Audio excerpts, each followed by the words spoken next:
We welcome you to JetBlue Park at Fenway South. The hot dogs are ready, and so are the Red Sox as they get ready to take on the Tampa Bay Rays in Grapefruit League action. Hi, everybody. I'm Don Orsillo, and welcome to Red Sox Baseball. Well, today is a special day. It is not only Red Sox Rays and St. Patrick's Day, but it's also Media Day here at Nesson. Hi, I'm Nick Cafaro, the national baseball writer of the Boston Globe.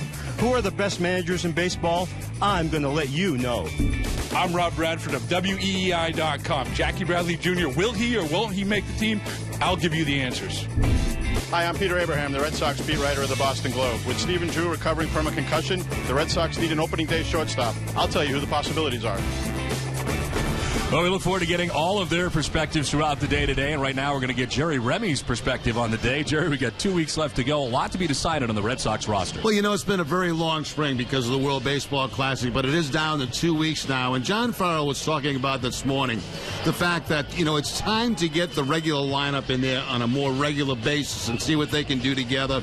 You know, go a little bit deeper into ball games. Red Sox have some issues. They got some injuries. They got some decisions they're going to have to make before opening day. But the fact is, this is kind of the time now with a couple of weeks left where you start getting into that mode of playing regular baseball games, playing them the way you would play them during the season. And I think from here on out, we're going to see a lot of the starting lineup in there on a consistent basis so they can get used to working with each other.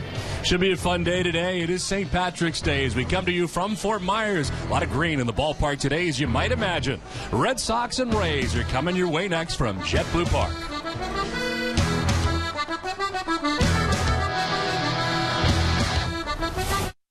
Hockey fan.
Red Sox Spring Training Baseball on Nesson is presented to you by Southwest Airlines. Find our fares online only at southwest.com.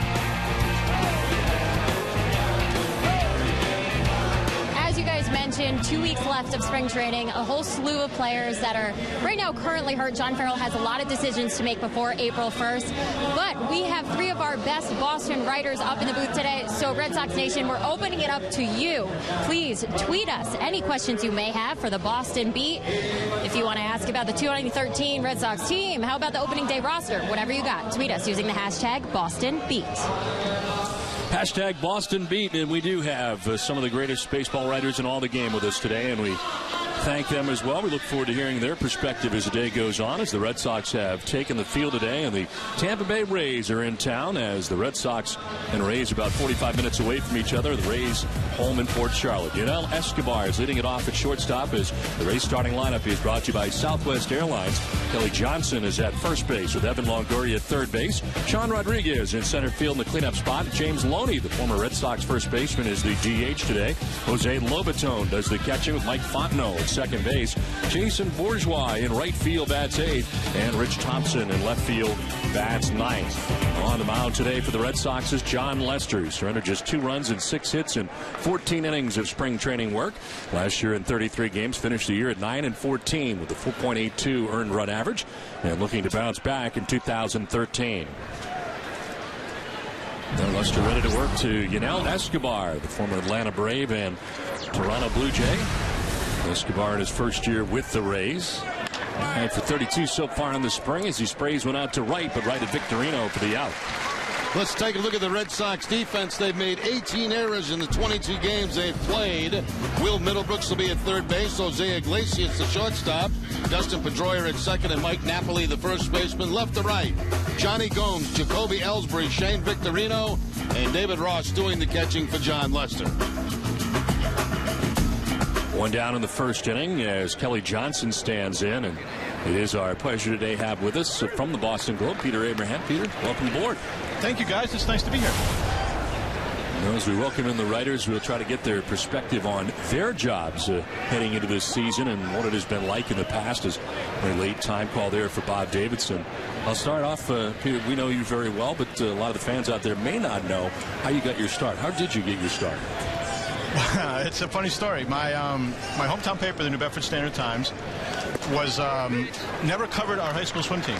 And a bunch of my friends were on the high school swim team, and we took a tour of the paper one day in high school class, and the sports editor was sitting there, and he said, I went up to him and said, how come you guys never cover the high school swim team? And he said, we don't have anybody to do it. And so I said, well, I could do that. And so I wrote down the information from the meet, bought it into the paper. The next day there was a story there with my name on it, and I got a check for $20. I thought it was the greatest thing ever. The fans may not know you are a New England native. Yeah, I grew up in New Bedford, went to UMass, spent all my time at school and everything at UMass, and then ended up working in Connecticut for a long time, covering the University of Connecticut men's basketball team, which was great, and ended up in New York, very unexpectedly, covering the Mets and the Yankees for a few years before I came back. A chance to work at home now, and it's got to be a challenge on a daily basis. We talk about it during the course of a Red Sox season. With so many people covering the team, it must be difficult at times. You head to bed that night wondering if somebody else may have a story you don't have. I can only imagine how competitive it is with so many different writers in Boston. Yeah, so many different writers and so many different kinds of outlets, too. We have the internet outlets and TV and radio, a lot of different kinds of people, a lot of different kinds of media covering the Red Sox on a daily basis. But it's good. I think it makes everybody sharper. It's great for the fans, too. I think in places like Boston and Philadelphia and New York, if you're a fan of the team, whether it's the Red Sox, Yankees, Mets, anybody, you're going to get a lot of information about that team. And I think if you're a fan, it really benefits you. Lester working Devin Longoria swings and fouls it off. It seems as if Twitter has changed quite a bit of things now. I mean, you are very active in the Twitter world. There's no doubt about it. You hear from you maybe 8, 12 times a day. How much has that changed the way you do things and how you decide what to write the next day, which is at times sometimes old news? Yeah, I think Twitter's interesting because you can get a good read fast about what fans are interested in, and that really influences a lot of times what I write for the paper or what I write for our blog or on Boston.com. Because with Twitter, you get that instant feedback. And you do find out, I think, especially with guys in spring training like Jackie Bradley Jr., you find out the players fans are really interested in. Longoria carves a foul off to the right out of play. What's the biggest challenge you have during the course of the season? I would say it's treating every game with the respect that it deserves, because there's so many games in baseball, and there's day games after night games, or there's games where there might be a rain delay or something, but you need to bring your best, I think, for every game, because people care so much in Boston about the results of that game. And again, Peter Abraham from the Boston Globe alongside today. The 3-2 pitch to Longoria, and a swing and a miss. Good start for Lester, back-to-back Ks to end the first. Red Sox coming up.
Well, just 2 weeks left for John Farrell and the Red Sox to get ready for the 2013 season. And John Farrell's lineup today is brought to you by your New England Chevy dealers. Jacoby Ellsbury leading it off in center field with Shane Victorino in right, batting second. Dustin Pedroia at second base in the 3 spot with Mike Napoli at first base. Jared Saltalamacchia at the DH today with Will Middlebrooks at third base. Johnny Gomes in left field bats seventh. David Ross, a veteran catcher behind the dish today, batting eighth. And Jose Iglesias is at shortstop. He bats ninth. On the mound today for the Tampa Bay Rays is Alex Cobb, a right-hander in the rotation, or vying for the 5th spot in the rotation for the Rays. 23 appearances last year, finished year 11-9 with a 4.03 earned run average. 23 starts for him a year ago. Let's take a look at the Tampa Bay defense. At third base, Evan Longoria. Yunel Escobar will be the shortstop. Mike Fontenot at second, and Kelly Johnson, the first baseman, left to right. Rich Thompson, Sean Rodriguez, and Jason Bourgeois. Jose Lobaton doing the catching for Alex Cobb. Well, Jacoby Ellsbury to lead it off here in the home half of the first inning. Red Sox in their St. Patrick's Day greens, as are the bases here at JetBlue Park at Fenway South today.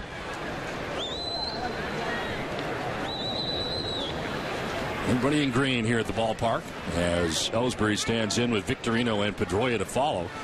Peter Abraham of the Boston Globe alongside with us for the first 3 innings today. And Peter, one thing we did not talk about last inning was your original blog and how you got that started. Yeah, back in 2006 when I started covering the Yankees for the Journal News in Westchester, New York, there are a ton of big papers that cover the Yankees, as you know, Don, and we were trying to figure out our niche in that market.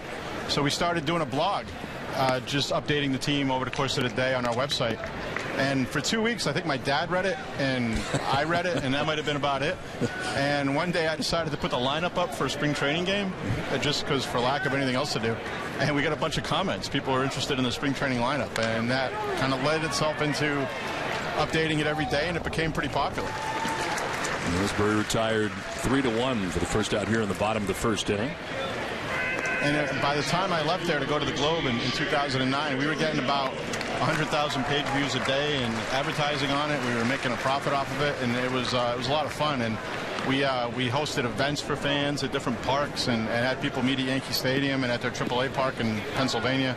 It was a good time, and we've continued doing that on Boston.com too with our blog Extra Bases.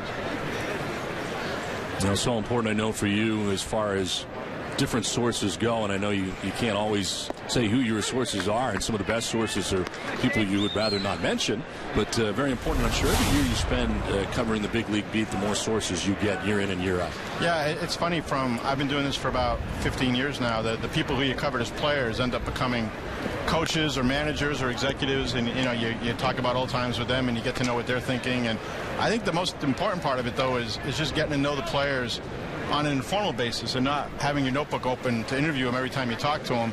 And when you get to know guys a little more as people, I think it makes it a lot easier to talk to them about baseball, especially after maybe a tough game or a loss.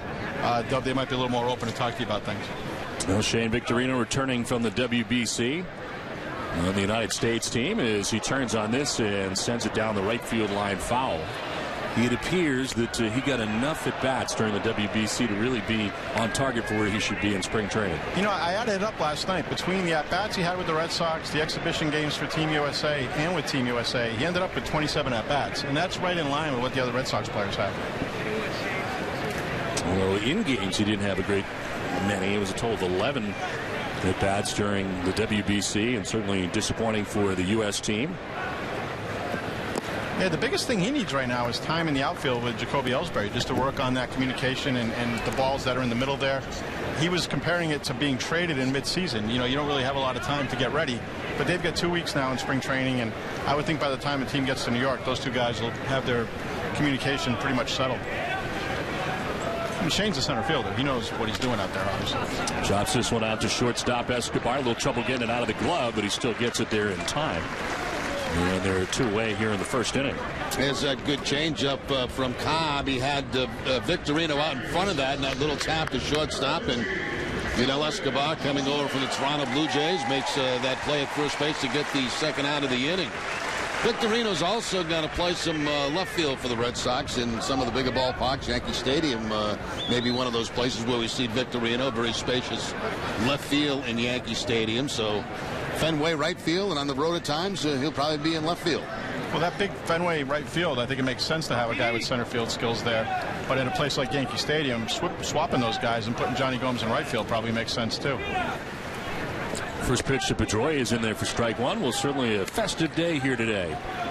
That's right. Celebrating St. Patrick's Day, the Red Sox are wearing green jerseys and green caps today. And it's believed the Sox first donned this green outfit in Winter Haven in 1990 when Roger Clemens purchased caps and stirrups for the team. An interesting fact there. After the game, the Sox players will autograph the jerseys. And as you can see, Dustin Pedroia rocking the green cleats. He will autograph those, and they'll be auctioned off. All the proceeds will go to the Red Sox Foundation. Don, for more info, fans can visit redsoxfoundation.org or at RedSox_fund on Twitter. Everybody in green today at RedSoxFoundation.org, as this one is tapped foul over by the Red Sox dugout. I kind of like these green shirts. They've got a little white tint to them and a little bit different than what we've seen in the past. I like that Roger Clemens decided to buy green hats for everybody in 19. That's like a very Roger Clemens thing to do. In 1990, the first year they wore green in spring training. Where do you figure the Rocket found somewhere to make 25 green hats in Winter Haven in 1990? That'd be a good story there.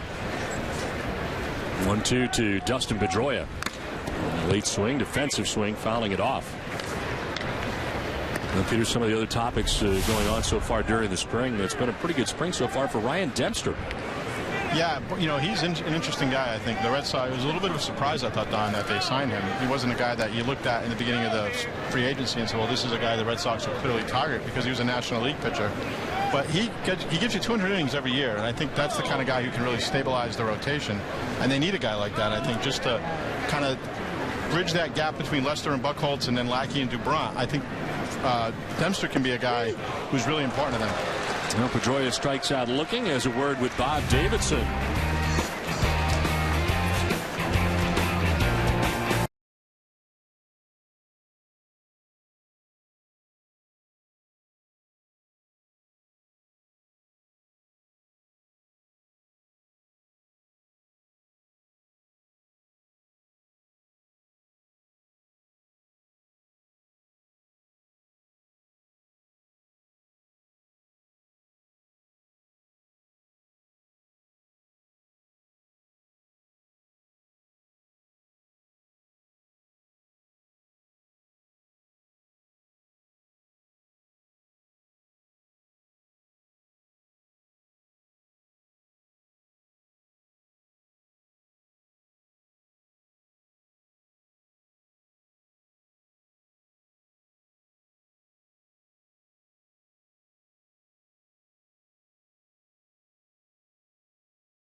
I want to remind you to win a free week of youth sports camp at the world's premier training establishment, IMG Academy in Bradenton, Florida. Go to NESN.com/IMG for your chance to win. St. Patrick's Day from Fort Myers as we head to the top half of the second inning. Good starts for both John Lester and Alex Cobb today as Lester enjoyed a 1-2-3 first, 2 strikeouts, and it's Sean Rodriguez who leads it off. And you know, a little bit of a skirmish yesterday when the Red Sox took on the Tampa Bay Rays, and Rodriguez was involved. Yeah, Alfredo Aceves hit him in the left shoulder with a pitch at bat after he hit a home run off of Aceves, and it looked a little suspicious at first until you realized that Aceves had thrown him a split-finger fastball, which is not the kind of pitch you would throw if you were intending to hit somebody. Joe Madden understood that, said he was okay with it. John Farrell said that he didn't think it was anything going on there. But when Rodriguez got to first base, he and Aceves started jarring at each other a little bit. And for a few seconds, it looked like there might be something going on. But tempers cooled after that, and nothing happened. Funny how Aceves is always in the middle. He's right there again. He seemed a little confused by why he was the guy being sought out in the Team Mexico brawl that occurred there. Yeah, the Canadians seem to be very upset with Alfredo. Yes. I'm sure something must have been said from the dugout at some point. 1-2 pitch is going to miss. Well, being involved in those brawls, you always look for the most dangerous man in the field. And he is probably the most dangerous man in the field, so that's why he got the attention of the Canadian team. Rodriguez will ground it right side. Napoli to his right. Lester's got to cover, and he does. Well, the first out of the second inning. Jay, you understand that Twitter is lighting up here today. Twitter is blowing up, that's for sure. And one of the main questions they're asking actually is why Don and Jerry aren't wearing green shirts, but that's besides the point. Some serious questions here. Jess Ross wants to know what's going to happen in the shortstop position if Drew's not ready for opening day, Iglesias or Siriaco. Pete Abe, a big question everyone has. You know, Jenny, I think it's going to be Jose Iglesias. I really do. Talking to John Farrell this morning when he spoke to the media in the dugout, it sounds like the Red Sox like the approach Iglesias has taken at the plate. He's hitting for a lot more authority. The batting average doesn't reflect it, but the fact that he has 6 extra base hits in spring training is a big improvement for Iglesias compared to what he did last year. And the Reds, obviously his defense is Gold Glove caliber. It'll be interesting to see, I think, how these next 2 weeks go for Jose. Well, I think that, and I mentioned this before, as we look at Lester, who has trouble throwing the first base, trouble again, but that time Napoli bails him out. You know, when I first saw Iglesias, I expected to see kind of a Punch and Judy type hitter. But he's not that type of hitter at all. He's a guy that takes a full swing, makes good solid contact, and I think it's just a question of getting his mechanics together, where I think this kid could be a decent hitter at the major league level. He surprised me when I saw him for the first time. I expected to see a guy that just kind of slaps the ball the other way, little ground balls through the infield. It's not the case. He's got a pretty strong swing, and I think it's starting to develop for him now as we go through camp. It's interesting, Jerry, because he put on about 15 pounds of muscle in the offseason. You can see it. I think in the swing, he maintains the swing a lot better from pitch to pitch. I was looking it up. Last year, he had 11 extra base hits in the entire season in AAA, and he's got 6 already in spring training. I think that's a sign of what you were saying, his development. And I think last year was very confusing for him, too, because he actually thought that he had a chance to break camp as the starting shortstop for the Boston Red Sox. That didn't happen, of course. And at any time, you have those expectations, you go back to the minor leagues, especially young players, it takes them a while to get their attitude back straight. And then again during the offseason as well, working on during the offseason, figured he was going to be given that opportunity. Then the Red Sox signed Stephen Drew, which was a surprise for him especially. Yeah, I wrote about that a few days ago. And when this guy first got signed and he came to big league camp 3 years ago, everybody was talking about, well, he's clearly the shortstop of the future and it's only a matter of time. And now his time's been delayed. I think, as you said, Jerry, I think it's hard for a guy to, deal with that stuff sometimes. Jose Lobetón batting and grounding one towards Iglesias. A nice rangy play. Spins and fires. Throw off the mark with the tag applied by Napoli. Yeah, a little rangy play from Iglesias.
Red Sox Spring Training Baseball in Nesson is brought to you by Jordan's Furniture. Jordan's is your official Beauty Rest headquarters and official furniture store of the Boston Red Sox. We play on to the bottom of the second inning. Some clouds above JetBlue Park at Fenway South as we start this last of the second. And like Napoli, Jared Saltalamacchia and Will Middlebrooks coming up. And empty plate turned into in last inning. Yeah, we were talking about Iglesias, and of course he shows you the defensive side right here. Great range to his left to spin. A little bit of a high throw, but again, Napoli at first base, you know, doing a good job of jumping up there, catching it, and applying the tag. But you know, Iglesias is the kind of guy that you just can't teach those things to young kids. I mean, he does them naturally. They come natural to him, and he's very difficult to teach his defensive ability to any of the young players in the organization. You know, there were two things about that play that struck me, Jerry. The first was that's a single up the middle for almost any other shortstop. Yep. And the second part of it is he showed his faith in Mike Napoli by just letting the ball go and trusting Napoli to figure out a way to get it. And Napoli's looked a lot better at first base than people expected, and he made a nice play on that ball. I don't think he was testing him, though, Peter. I think he... Well, not testing him, but I think he had the faith to just let the ball go and not worry about it too much. You know, he's off balance. He's making that throw as best he possibly can, get as close to the bag. And you're right about Napoli. He has handled situations around first base, I think, much better than people anticipated, especially with such a short amount of time that he's had to work there. Yeah, and here he is at the plate, and if he cranks one over the wall, it wouldn't surprise me because he's really hit the ball well here at what amounts to Fenway Park, and I bet you when he gets to the real Fenway Park, he's going to be just as good. 2 home runs so far during the spring for Napoli.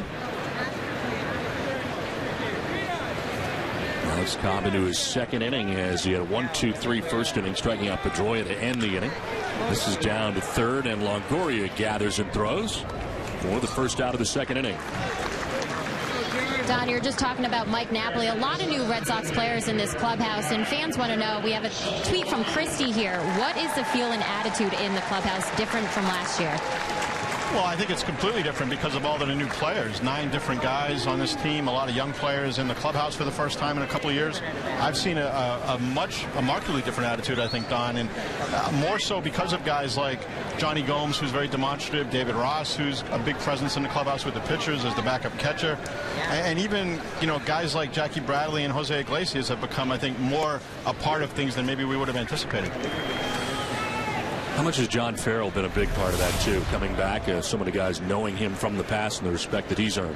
You know, it's funny. When you look at it, there's only a handful of guys who were here when Farrell was last on the coaching staff, but they're important guys. It's David Ortiz and Dustin Pedroia, John Lester, Clay Buchholz, and those guys are really influence makers in the clubhouse, and when those guys gave Farrell their stamp of approval, that really translated to the rest of the players. With the shift on, Saltalamacchia trying to drop one down that third baseline where there was nobody. And trying to reach base. It's almost like he's squaring around for a sacrifice. He's got that much time because of the shift. And you can see the pitcher Cobb just seeing it. It's going to roll foul, just lets it go, and then finally pick it up. And Saltalamacchia has to return to home plate. But not a bad idea, especially with 1 out in the inning. Well, this is the last time these teams will play in spring training. I wonder if they're just trying to give the Rays something to think about for when they play in April. Pitch inside to Saltalamacchia, who's had a good spring, hitting at .417 during the spring. Total of 25 home runs a year ago for the Red Sox, and Saltalamacchia be sharing time with Ross. Salty was real happy with the home run he hit right-handed the other day because he struggled right-handed in previous years. He strikes out this time, second K for Cobb. We were mentioning the home run, and here it is Friday. Jared Saltalamacchia with a 2-run shot. It's really big for Salty to not be a platoon player. He wants to be the kind of catcher who can be there every day. David Ross is going to get a lot of games because he's more than an average backup, but Salty doesn't want to get pigeonholed into that, well, he's only going to face certain pitchers kind of thing. He wants to be a guy who it doesn't matter who's pitching on the other team. There is Will Middlebrooks with 2 outs in the inning. It will certainly be interesting to see him over the course of a full season. You see the numbers in 75 games last year and blasting onto the scene last year. Yeah, you have to wonder how things would have been different. You know, the Red Sox weren't going to contend if he hadn't broken his wrist in August, but I think things might not have fallen apart as much as they did at the end of the year because Will was such a presence in the middle of that lineup. And once he went out and once David went out, you know, that really took a big chunk out of that lineup. 231 spring so far for Middlebrooks. We'll rattle this to left field. Thompson going back, looking up, and it's off the monster. Thompson will play the carom as Middlebrooks into second base standing with a 2-out double. First hit of the day for Boston. Some type of off-speed pitch that time from Cobb that did not stay down. It stayed up in the zone about belt high, and Middlebrooks jumped all over it. That ball was middle in, a good pitch to line, and he lines it off that left field wall for the 2-out double, get him scoring position with 2 outs. Will's really looked a lot better in the last 10 days or so with the bat. He had a rough start. I think coming back from that injured wrist, he had a little tweak in the Baltimore game in Sarasota early in spring training, and ever since then, he's really looked a lot better at the plate. Yeah, I think it takes time, for guys to come back from injuries. They do all the rehab work, they do all their off-season work, and then when it comes time for the season and to play in spring training games, actually, I think there's a little concern until they go through all the things they have to go through. And I think, Peter, as they're talking about that swing, and I think it was more of a scare than anything else. And I can understand that for guys that have coming back from injuries. Yeah, that night in Baltimore, he took a swing at an inside pitch and felt something funny in his wrist. And they took him out of the game immediately. And it looked like, boy, maybe he broke something again or strained something. Yeah, it didn't look good. Yeah, and that turned out not to be the case, thankfully, for Will. And I think that once he got over that after a couple days, you've seen a big difference in him. I think he realized that he could do what he had to do at the plate. Johnny Gomes lines this into center field for a base hit. Middlebrooks coming around. Throw from center from Rodriguez is cut off, and the Red Sox take a 1-0 lead. Now, that was going to be a very close play at home plate, but a terrible throw by Sean Rodriguez out there in center field. Not even close to being on target.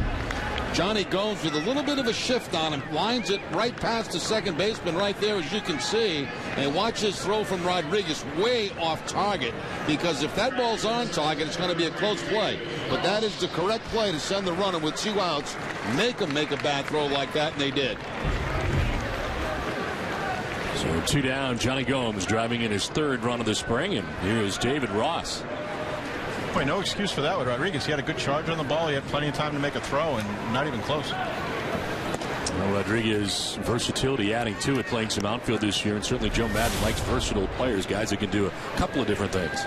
Yeah, Ben Zobrist, a guy who does that. And I think when you're Tampa Bay with their kind of payroll, you need those guys who can play different spots in the lineup, hit in different spots in the lineup too. Now, David Ross, picked up by the Red Sox during the offseason, has had a slow spring at the plate. He's 1 for 15 so far during the spring.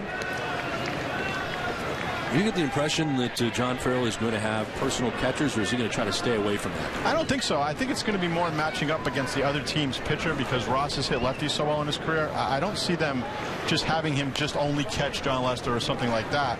I think it'll be more geared towards who the other team's pitching.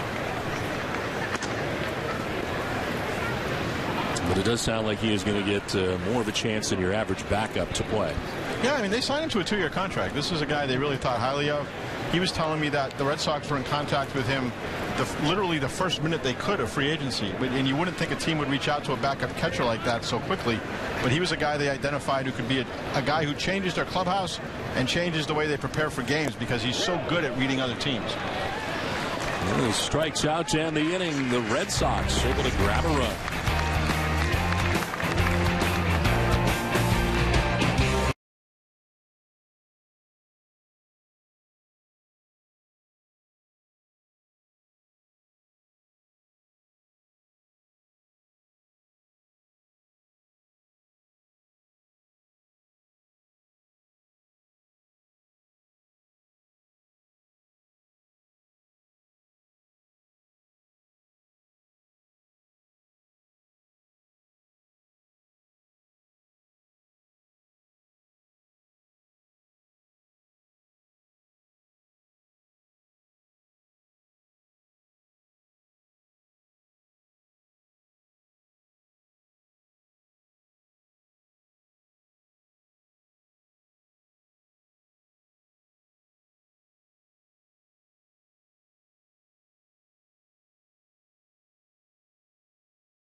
The Sox fans, subscribe to MLB.TV Premium today and watch over 150 select live spring training games, plus every regular season game live or on demand on over 250 mobile and connected devices. Visit RedSox.com for details. What's that? Is that a kilt? Looks like it, yeah. Yeah, you ought to wear one today, Don. How come you're not wearing your kilt? That was a question Jenny had for us. Why are we not in green today? I don't know. We're in blue. We're in blue. Yeah. I was told to wear blue, so I wore blue. Yes, we're all in blue. Yeah. I don't want to kill it if you wanted to wear it. I would have done that. Sure, you would have gone with it? Yeah. All right. Sure. Next year we know. Don, I just realized the hazard of doing a game with Jerry Remy. People fling baseballs up in the booth. Does that happen a lot? It does. You can be hurt at any time. Yeah. Is that why I'm sitting next to him? That's why you're there and I'm way over here. That's what I figured. Mike Fontenot leading it off here. Last year with Philadelphia, with the Cubs in the past. It's been a nice start for John Lester, who's retired the first 6 that he has faced in the contest. He's thrown a couple of real nice breaking balls, nice curveballs in this game today. Got a strikeout early in the game on Johnson with one, and good curveball on that last pitch. Spring training is sometimes not a great indicator for starting pitchers, but Lester's been terrific. He's only walked 4 guys in spring training, struck out 10 going into today's game, only allowed 2 earned runs. He's really been good.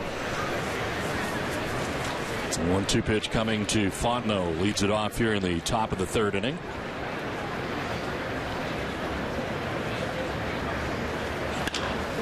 In the air to center field. And Jacoby Ellsberg is out there to put it away. And Peter Abraham of the Boston Globe with us today. And Peter, you get the feeling that as we look back over your resume, very impressive, and we discussed it earlier in the inning as well, but you get the impression that John Lester has, I don't want to say a chip on his shoulder, but certainly motivated this year, kind of on a mission to do some things differently this season, having had the season he had last year. I think there's 2 things at play. One of them is that he didn't have a good year last year, and I think he's trying to show people that he's better than what he showed last year. And I think the second part of that is with Josh Beckett gone, he's trying to show that he's one of the leaders of this team and the leader of this rotation. And I think that's something he takes very seriously. Even though he's been the opening day starter for a couple of years now, Josh Beckett was the dominant personality of that rotation. And now that he's with the Dodgers, I think Lester's kind of taken it upon himself to be a leader in the clubhouse and to try to be the leader on the mound, too. And what you've seen so far with Clay Buchholz, the pace has been a little bit quicker. And one of the changes that John Farrell has made is along with Juan Nieves. We've seen that from all the pitchers on the Red Sox. Dubront, Clay Buchholz. I thought it was interesting that they literally took a stopwatch out to the bullpen and timed those guys as they were throwing and showed them, you know, you're taking 25 seconds between pitches. You shouldn't be doing that. And Farrell was telling us that you have to show them evidence of that they're taking too long. They could have asked Jerry and I. We would have been able to tell them exactly how long it was. Too, trust me, yeah. And in talking to some of the infielders, and they were saying, you know, they think it's hugely beneficial to them because it keeps you in the game when a guy's working faster. Well, there's no question about that. It's always a pleasure working behind a guy that works with a good pace. And I think the other part of that is now that John Lackey's back, he's always been a guy who's worked fast, and Ryan Dempster's a guy who works fast too. And when you have 2 veteran guys like that, they can influence a guy like, say, Felix Dubront, who's going to look at them and say, well, geez, if they're doing that and they're so successful, maybe I should think about it too. Bourgeois pops it up, foul ground is Napoli. In foul ground's got to play, and he makes it for the 2nd out of the 3rd inning. Well, you mentioned John Lackey, and he comes in terrific shape, and certainly a big year for John Lackey. I think so, and coming back from the Tommy John surgery, he's had a rough time of it in Boston in the 2 years before that. This is a guy who could be in a Red Sox uniform for another 3 years, the way his contract is structured. And he realizes that this is a big year for him, both on the field and just about, I think, changing the perception and changing the face of what he's presented to fans and the public in Boston. And I think he's handled himself really well so far in spring training. He's been a different guy on the mound and off the field too. Now, it has to be difficult when you come to a new city, especially like Boston, and you're not 100% healthy, and you know it. And you're out there pitching games for 2 years in pain, and you're not getting the best out of yourself. And it's very frustrating to continue to go out there and not perform well and have everybody get on you. And, of course, sometimes he made an easy target of himself with that. But the fact is, now that he's healthy, it gives you a whole different outlook and attitude about things. And if things start off well for him, it's going to be great. He's got a lot of guys pulling for him because he's a very good teammate. that's one thing I tried to show in the story I wrote about him at the beginning of spring training is he's got a much different reputation among guys on the team than he does in the public. And the guys in his team swear by him. He's one of the first guys to welcome a rookie to the team, and he's a guy who's always got a joke to tell you in the clubhouse, and he's always in a good mood. But the fans see him as a failure because he hasn't pitched well. But I think he's got a chance to change the narrative here in these last couple of years. And certainly hoping that he can pitch the way he did as a member of the Angels, one of the game's best at that point. And certainly the Red Sox have not been able to see that so far, and a lot of it is because he's not been healthy really in a Red Sox uniform. But appears to be so far this spring, and things are looking good, and it appears his velocity is back some too. Yeah, he's never going to be a 95 kind of pitcher, but he's been up around 91, 92, and if he can pitch at that velocity, his off-speed stuff is good enough to get away with that. It's funny, Don, when he was with the Angels, he was this great bulldog pitcher. Everybody loved him. He was the backbone of some very good teams. I don't know that he can get back to that, but he could certainly get back to being a pretty productive end-of-the-rotation starter. Battle put on here by Rich Thompson, batting out of the number 9 spot. The left fielders. David Ross out to talk to John Lester here. 38 pitches deep into his outing. What year did you graduate from New Bedford? I got out of New Bedford High in 1982. A little bit later than I graduated from Somerset. You don't remember this, but I went to the Jerry Remy baseball camp at Southeastern Massachusetts University. Wow. Did Jerry show up? I'm curious. He came by in a golf cart and waved to us one day. On the way by, just to see you later. I'm not touching any of you kids. No, that's not true at all. I gave bunting lessons. I tried to get an autograph, and I was escorted away by security. Mr. Remy is not signing today. Sorry. And do not look him in the eye. No, actually, the Jerry Remy baseball camp was a good time. We had fun at the Jerry Remy baseball camp. How much was it? Arm and a leg? Swing and a miss. Thompson strikes out. We'll talk Big Poppy when we come back on this St. Patrick's Day.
Red Sox Spring Training Baseball on NESN is brought to you in part by Bob's Discount Furniture.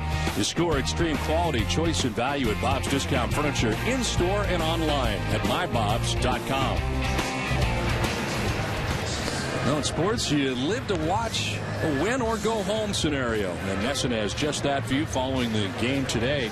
The Game 3 of the UNH Providence Hockey East quarterfinal series. The Friars took Game 1 by a goal, but UNH tied the series up in Game 2 to force this afternoon showdown. Don't miss the Wildcats and Friars immediately following our Red Sox coverage from here in Fort Myers. And it's all today right here on NESN. And that game is in Providence. Last half of the third inning, Jose Iglesias, Jacoby Ellsbury, and Shane Victorino featured here in the bottom of the third. Iglesias 9 for 38 so far during the spring. Works out to 237 during spring training. Alex Cobb back on the mound again. Peter Abraham of the Boston Globe with us for the first 3 innings today. Have there been any surprises for you so far during spring training?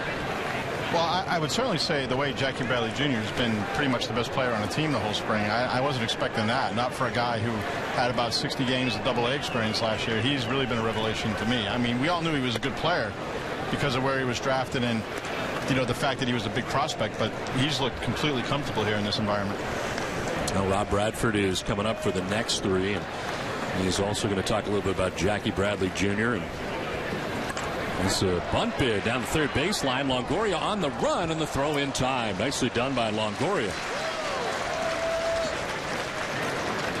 A nice job here by Longoria, one of the best third basemen in baseball. Not a bad bunt. A little bit too hard by Iglesias. Couldn't soften it, couldn't deaden it up enough. But the barehanded play and the throw to first base right on target by Longoria. Not a bad idea, though. Not a bad idea for Iglesias to attempt that every now and then.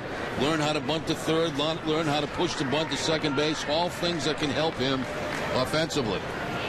One down here in the third inning for Jacoby Ellsbury. Grounded out to first base in the first inning. Second time through now for Alex Cobb. Boy, if you could ask Will Middlebrooks to watch one player and learn from in third base, it would be Evan Longoria. He's a terrific third baseman. I know he spoke to Evan during the offseason about coming back from a wrist situation, which Longoria also has had to go through in his career. And to do speak, and certainly if there's a guy to learn from, it's Evan Longoria. This is right back off Cobb. It kicks to Longoria. He'll barehand throw, and keeping his foot on the bag was Johnson. Nicely done for the out of Ellsbury. And all eyes on Cobb on the comebacker, and Joe Madden and the Rays trainer will head out and check on him. Looks like he's going to be okay. This is a bullet right back through the middle here by Ellsbury. Looks like it gets him off maybe the left foot. And then bad direction for Ellsbury as it goes right to Longoria, and he's able to get him at first base even with Ellsbury's speed. That ball was hit so hard it had time to deflect off the pitcher into the hand of Longoria. So two down here in the third inning, and Shane Victorino coming up. Victorino grounded out to shortstop in the first inning.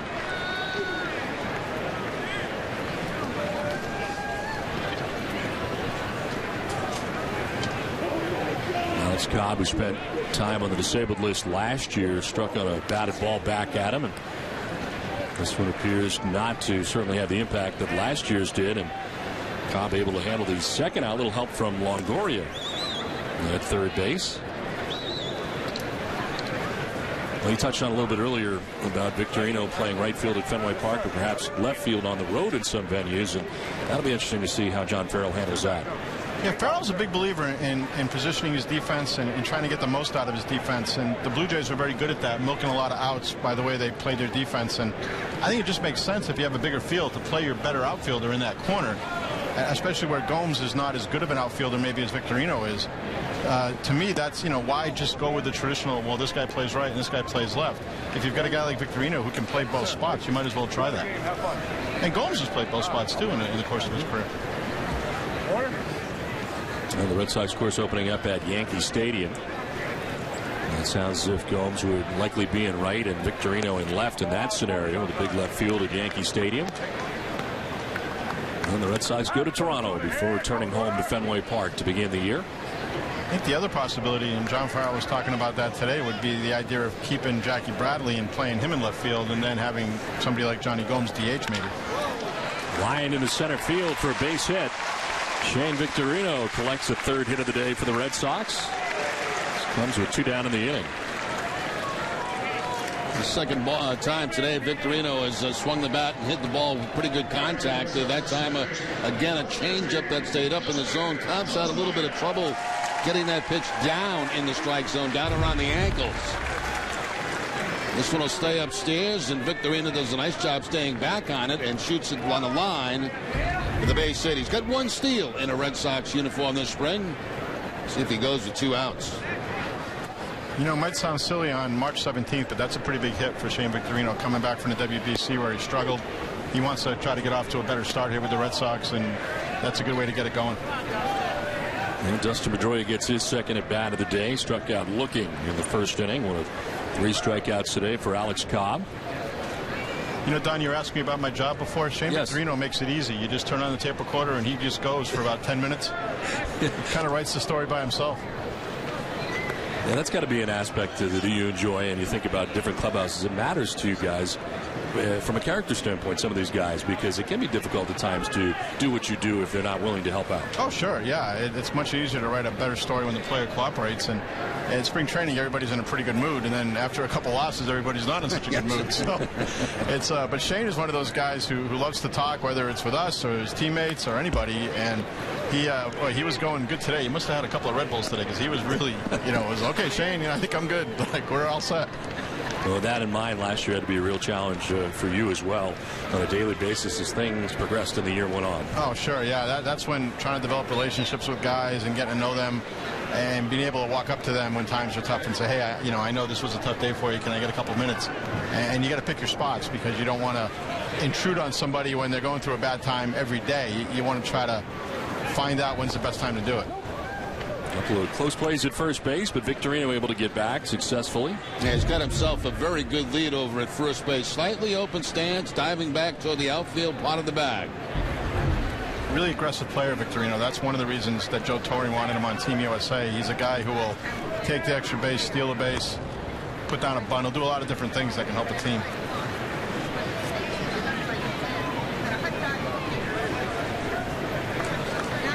You've been around Joe Torre a lot in your career, certainly covering the Yankees. Get the impression that he would like to manage again after this little WBC? I don't think so. I think he's pretty comfortable with what he's doing for Major League Baseball. And I know he's real comfortable living in Los Angeles and playing a lot of golf and all that stuff. And I think he wanted to try to take a shot with Team USA and maybe win the WBC. And I'm sure he's disappointed that he didn't. But the way that's structured, I think it's difficult for the United States to get the best players, as opposed to maybe the Dominican team and the Japanese team, because it means more in those countries, I think, than it does in the United States. And check on Victorino, back to the bag again. Well, the crowd doesn't like it, but it's the right thing to do. Victorino again with that big lead, 2 outs. You would expect him to try to steal if he gets a pitch or a jump that he feels he can get a good jump towards second base. 40th pitch of the game for Cobb. And the breaking ball is popped up into shallow right center field. Rodriguez and Bourgeois, and it's Bourgeois makes the catch that ends the inning. Peter Abraham, thank you so much for your 3 innings. We very much appreciate it. Thank you, guys. That was fun. Rob Bradford will be in for innings 3 through 6. So we come back to Jeffrey Park at Fenway South.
Top half of the 4th inning, Red Sox have a 1-0 lead. The Red Sox have not yet gone to the pen, but we have. Rob Bradford in the booth from WEEI.com. Rob, you ready for innings 3 through 6? Oh, I have never been more ready, Don. Thank you for asking. Well, welcome aboard. I have to ask you first because the last guest with us actually attended the Jerry Remy camp when he was a youngster. Did you go to Jerry Remy camp? No, but I dressed up as Jerry for Halloween one year. You did? Yes. Wow. And I continue to do so. Cafardo's going to have a tough time. Cafardo's going to have a tough time beating that. Abraham went to his camp, and you dressed up as Jerry at Halloween, so Cafardo's got no shot. Jerry had a very distinct mustache, so as a kid, it really stood out when I was getting the candy. Thanks, Jerry. Just glad to be of some kind of help. Yeah, so far, John Lester has retired the first 9 Tampa Bay Rays he's faced today. Escobar, second time through, he fly to right in the first inning. Well, Rob, first we'll ask you a little bit about yourself. Where did you grow up, and how'd you get into the business? Well, I grew up in Essex, Massachusetts, home of the fried clam, and as you guys obviously know. And I went to Hamilton Wenham High School up on the North Shore and just kind of worked a bunch of papers: Salem News, Gloucester Times, Lowell Sun, Lawrence Eagle Tribune, Boston Herald. Then ended up at EEI, WEEI, WEEI.com right now. And now I'm here with you guys. So you've covered it all, pretty much. Yeah, really, this was kind of punctuating my entire experience. 3-1 pitch is popped up down the first baseline. Napoli drifts into foul ground, needs help, and Pedroia is there to make the catch. Ends up being in fair territory. 3 strikeouts so far today for John Lester. A good curveball on Kelly Johnson back in the first inning. Looked like a changeup to Longoria down and away. And then a breaking ball again to Thompson. So another good outing here this afternoon for John Lester. Keeping the ball down in the zone, showing a good breaking ball here this afternoon, and working at a good clip. We've been talking a lot about John Lester over the first few innings. What do you see different from him so far this spring? You know, it is totally different. If you go back to that start he had when he gave up 11 runs against the Blue Jays, I think that was probably the low point for him. But even if you look at the way he delivered the ball compared to how he is now, he's much more upright now. When in that start you saw his front leg swing way open, batters were getting a great look at him. Now is directly down at the plate. It just looks a total different picture. And just talking to him, you can tell. I mean, you could tell from the get-go this spring that he had a lot more confidence and was feeling a lot better about himself. Is there anything to having John Farrell back? I mean, I know he's not the pitching coach anymore. I don't think there's any question about it. I mean, I think that John Farrell could identify things that John Lester was doing wrong when in the opposing dugout last year. Now, he obviously can't say anything to him, but when he hits the ground running here, and when they met in the offseason, really, they didn't talk pitching. That's what they said. They didn't want to get diving into the mechanics, but once they got here, I think he's been a very positive influence. And I would think the same would be the case for Clay Buchholz, who relied on him a great deal in his first go-around. Yeah, there's no question. And as you guys know, the biggest news with Clay Buchholz is that he's gone from 29 seconds between pitches to 16. Swing and a miss, and Lester picks up his 4th K of the day. Now there's that good curveball again, and really Johnson has no chance on it. Lefty against lefty. He could throw that pitch to him all day, and I don't think Kelly Johnson would make contact. You know, when I sat down with John Lester for a story really early on in camp, and he was a little bit defiant about when I asked him about taking it to the next level. But he was that way, I think, because he said, you know, listen, I have good years leading up to last year. Liner caught on the backhand by Iglesias. We're with Rob Bradford from WEEI.com. We'll come back with more from JetBlue Park. It's pretty good defense turned in. Are you a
Well, Jerry, there are so many ways for fans to get down here to watch the Red Sox in spring training, but getting to the Cape from Boston, you're an all-star selection. It has to be the new Cape Flyer. Summer weekend train service from Boston to Hyannis. Getting to the Cape has never been so easy. For information, go to capeflyer.com or call 508-775-8504. Any chance we get, we take that. That's right. We go to the Cape. Jenny Dell standing by. Jenny? That's right. Jared Saltalamacchia is the DH today, coming at bat soon. And we got a tweet from YeSox13. The question is, with Ortiz still out and likely out for opening day, who will be the DH? And John Farrell spoke a little bit about this earlier, saying that Ortiz has a little discomfort from running on the treadmill yesterday. He was supposed to swing tomorrow. Not sure if that's going to happen now. Rob, what are your thoughts? Well, John Farrell has said over the last few days that they're going to rotate guys in depending on matchups. But where it becomes really interesting to me is a Jackie Bradley Jr. scenario. And that, if you asked me a week ago, I said, well, that's not even in the mix. But now I think it's a possibility. I think it's going to really depend on these last couple of weeks because, as you guys know, the pitching changes in these last couple of weeks. Pitchers actually tried to pitch, and we've seen it time and time. We've seen it with Iglesias the last few spring trainings where there's a drop-off against real pitching. We'll see what happens with him. I guess the concern is if he is not going to play every day, does it hurt his development by not playing every day? Well, that's the thing. I don't think they're going to call him up to put him on the roster if he's not going to play almost every single day. Yeah, I think that's a non-starter with him. Mike Napoli batting to lead things off here in the bottom of the fourth inning. It'll be Napoli, Saltalamacchia, and Middlebrooks. Rob Bradford alongside as the Red Sox and Tampa Bay Rays play here in the bottom of the fourth inning. Here's Mike Napoli, has blended in quite well, and there have been no return problems from the hips for him so far during the spring. You look at the play he made earlier in the game, and that was hugely encouraging, I thought. Just little plays like that, and to understand how much work he has put into it. He goes out in the backfield with Brian Butterfield even before he got into games every single day, and he's really become a huge project of Butterfield, and I think it's paying off. What I've seen of Napoli so far has been pretty encouraging. You know, getting back to that Jackie Bradley Jr. situation for a moment, you know, Rob's exactly right when he says that if you're not going to be an everyday player or at least play 5 days a week, there's no point in having the kid in the big leagues because you're going to stunt his development. You want him playing every single day. And let's face it, I mean, he's been one of the best players in camp for the Red Sox this spring. Is he ready to make the jump from AA baseball? I think he is. Yeah. There's been plenty of players that have done that, but not to be on the bench. And the Red Sox wouldn't do that. No, and Jerry, you've seen it also, is that we have 2 weeks to go. We still have to see what he can do against different kinds of pitching. 6-3 on the putout of Mike Napoli for the first out as Yanel Escobar guns it over. We got guys now that are going to be going deeper in the games, more of the starting pitches. They're throwing all of their pitches now. They feel better about themselves, and of course that becomes more difficult for the hitters, obviously, in those situations. So it is more of a test the last couple of weeks, but I'll tell you, I've seen nothing that's going to make me believe that he's not going to be able to do this on a regular basis at the major league level. Very mature kid, and they've said this all throughout his progression. And if you're asking about the contract situation, about being a free agent or not being a free agent after the 2018 season compared to the 2019 season, then really that shouldn't even enter into the conversation, because the only way that's a factor is that once he gets up, that he never goes to the minors again for 6 years. But if that's the case, great. you got a star player that you want to keep on your team. Saltalamacchia batting here with 1 out in the inning. What is the biggest challenge you have on a daily basis in what you do? Waking up in the morning. Well, the timetable for baseball is totally flipped around down here. And on the ground right side, ranging is Johnson. The pitcher Cobb will cover. And so you're a little bit different, too, in that you can report all the time. I mean, like, you could all of a sudden post something right now if you want to. You make it sound like it's a good thing. Well, it is. It is. I mean, you don't have to wait till tomorrow morning. It's right now. No, it's a 24-hour news cycle. It's good and bad, but it makes it very, very interesting. The days of waiting for the paper to be thrown against your front door are totally over. And we go back to, wasn't that long ago in spring training where you would collect information over the course of the day and then it would come out the next day. But we all know what John Farrell said at 9:30 this morning already. How have the dealings been with the manager so far? It seems like it's gone very well. Great. Yeah, absolutely great. He's very informed. And from a reporter's standpoint, it's so important to get the right information, to get it timely. If they don't know, they're going to find out. This one's skied to right for Middlebrooks over his Bourgeois into the corner. He drops the baseball. Middlebrooks will make his way to second base. He will round second and return. As the ball dropped out there in the right field corner allows Middlebrooks to get to second base. Now that should go as an error on Bourgeois out there in right field. Watch him go at this with one hand. And that's why, you know, they always say try to catch the ball with two hands. I believe he might have struggled a little bit with the sun. But the fact is the one-handed catch cost him right there, right off the heel of the glove. I believe that should go as an error. It is indeed an error. With 2 outs in the inning, and Middlebrooks now at second base to bring up Johnny Gomes. You know, and you talk about playing right field here, and over the last 2 years since this park existed, they talk about how important it is to hit the ground running for a guy like the third base coach, or certainly a right fielder, Victorino, playing out there in a right field that is unlike any other right field in the major leagues. And that's a good example of that right there. Brian Butterfield taking advantage of this spring, certainly, but certainly knows Fenway Park very well. Also, the new Red Sox third base coach, as Holmes drives this in the air to deep left field, back by the wall, and that ball is up on top and comes down again. It is not a home run, a double off the wall for Gomes will score Middlebrooks, and the Red Sox take a 2-0 lead. Gomes with a blast, but of course the higher wall here. That's the first time I've seen that happen since we've been here, but where the extra 5 feet have come into play in regards to comparing Fenway Park to JetBlue Park. Yeah, actually made a difference there, didn't it? And it shows where the error really hurts right there, because should have been 3 outs in the inning. Instead, the Red Sox come up with another run. Johnny Gomes picks up his second RBI of the day, but at Fenway Park, that's a home run. Here at JetBlue Park at Fenway South, a double. A double and an RBI for Johnny Gomes, picks up his second RBI of the day. This is not a home run hitter's park. I think we've learned this by now after going through 1.5 years of spring training. Yeah, the wall and left's bigger, and right's like right. Right is like right, Don. And the wind is like the wind. It's been usually pretty windy here, too. You know, Johnny Gomes standing in second. I was talking to Joe Madden yesterday about his base running. He called him one of the best base runners he's ever had anywhere he's coached. Now, you don't think of him as a blazing speed guy, so it's got to be good decision making on the bases. It is, although he averaged about 17 stolen bases his first 4 years of pro ball. But once he started DHing, they kind of put the brakes on him a little bit. But as Madden points out, a guy going from first to third, the guy has instincts, and that's why he designated like he did. And Joe Madden, a big first to third guy like the Angels were under Mike Socha. Of course, Joe Madden was on Socha's staff for a number of years. And when talking to John Farrell about his approach, because obviously they've emphasized being more aggressive, and he identified Gomes as kind of being the guy they want to look to, say, hey, do it this way. We don't need to steal bases. We need to be aggressive and successful going first to third.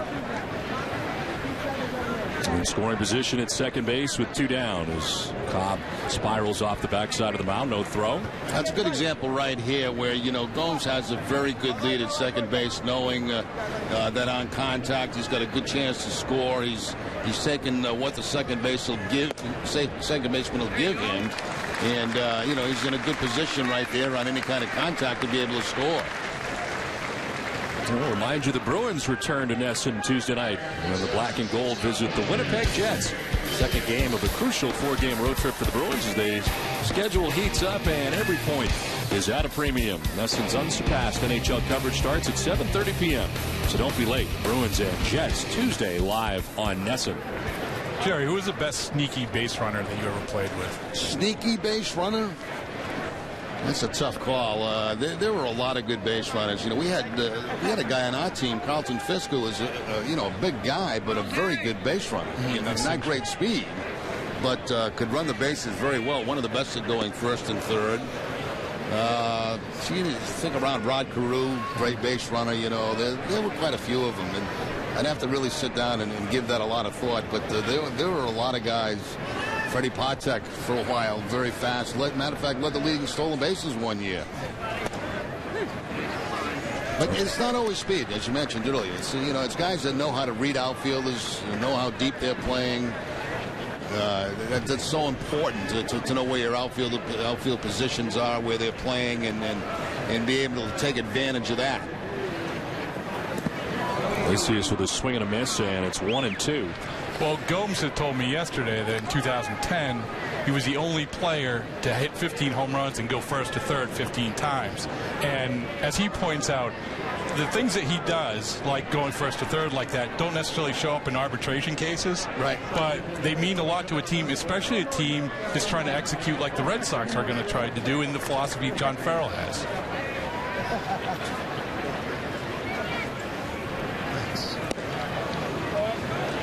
Evens the count at 2-2. That's very true. You can't take base running to arbitration, can you? Jerry, did you have a chance to go to arbitration? No, never. No. Free agent one time in my career and re-signed with the Red Sox. Iglesias with a wild swing and a miss, gets away from Lobaton. He clears the runner and fires to first for the out. That ends the inning. We'll talk a little bit about the managers. We'll talk more about them. Joe Madden and John Farrell return to JetBlue Park at Fenway South.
Two 2-0 Red Sox have the lead over the Tampa Bay Rays. We enter the fifth inning. Rob Bradford from WEEI.com is alongside with us 4 through 6 today in our media day here at Nesson. It's kind of like the media game that they have. Are you part of that? Yes, there's a couple torn hamstrings and a burnt out rotator cuff that I have to prove. Well, this will hopefully be less painful for you for the third innings. I've only had one injury so far. It was to my ego. Okay. Sitting next to you two good-looking guys. Yeah. What do you think of this camera right here in our face? Do you like this? It's rather evasive, I think. I'm going on record saying it's adding 20 pounds to the guy in the middle. I've been saying that forever. Only the guy in the middle, though. Yeah. Well, we head to the fifth inning as Sean Rodriguez leads it off and takes ball one. I'm glad you've joined us today on St. Patrick's Day from JetBlue Park. Red Sox and Rays, and so far Lester has been perfect through the first 4 innings. He struck out 4 along the way, and in the midst of dealing with 4, 5, and 6 in the inning. I'm going to go on a limb and say he's going to be opening a starter. Yeah, that is sort of the worst kept secret going so far during spring training. John Farrell's asked every day, but so far he's not ready to give the answer. In fact, today he even said that the starter doesn't know that he's been anointed the starter. He said that through gritted teeth. Yeah. Yes. So you think the guy does know? I got a feeling they know exactly where they're starting. And you got to think it's that guy, right? The guy we just saw. I believe that it is the guy on the mound. Right there, that guy. All you got to do is track down the days from now till opening day, and that'll help you figure it out. Exactly. And I think that Clay Buchholz pitches tomorrow, so I'm guessing he'll pitch game 2. This one fouled down the third base line. When we're talking about the managers, Joe Madden, John Farrell, what does the Twitter world have to say about that? Well, Don, Dan Corrado had a question. He said, how will the stability of Farrell and Nieves affect the staff? They've missed that since 2010. I know personally from being in the clubhouse, it seems like it's a completely different atmosphere in there, guys. Pop-up foul ground. Napoli makes his way over. And staggers but makes the catch. Thoughts? I think that it comes with the territory of turning over pitching coaches, and they've had different personalities in pitching coaches. Doesn't mean they were bad pitching coaches. Kurt Young knew what he was doing. I think Bob McClure knew what he was doing. I think the stability in regards to John Farrell knowing things like how John Lester pitches, how Daniel Bard pitches, helps as a base.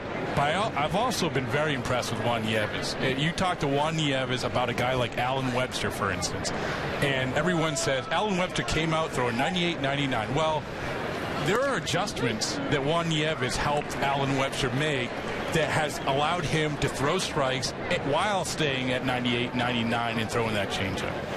You think it is a difficult situation to be the pitching coach for a pitching coach who is so successful in that role already? No, I don't. I think that with 2 years under his belt, he has a better, John Farrell that is, has a better idea of how to handle it. And also, there has to be a tremendous amount of respect for your pitching coach and knowing, okay, you don't have to step back. With any management, you have to be able to delegate in order to be successful. I think that that was a great thing when Farrell was here. That Terry Francona never pretended, like ever, ever, that he was going to fix the pitchers. And John Farrell just took that total responsibility. James Loney skying one to center. Ellsbury back there dealing with his son. 2 down in the inning. Yeah, I certainly agree with that. I think that it's very important that, Farrell have the confidence in Nieves, and he certainly does. And you can tell that just by talking to him. He felt like he got the right guy for the job, the guy that came over from Chicago. You notice the pace of the pitches. That has something to do, I think, with the Chicago background, too, because Don Cooper. Those guys work very quickly over there, too. So, and John now is more into the managing end of this thing than he is really the pitching end of it. And it must help also why he's letting Juan Nieves do his thing, but to be able to bounce it off back and forth. Yes. And because it's tough for any new pitching coach to come in with new pitchers and a new roster. That goes flying into the seats in behind the Red Sox dugout.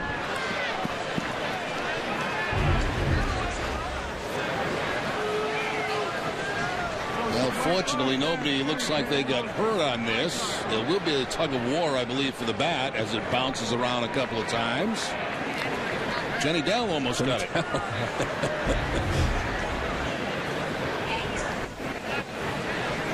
Is that guy a chick? Listen, when Kelly, we know it's a different spring training from last year. So when Kelly Shopik was on the team, we saw about 10 of those by this time last year.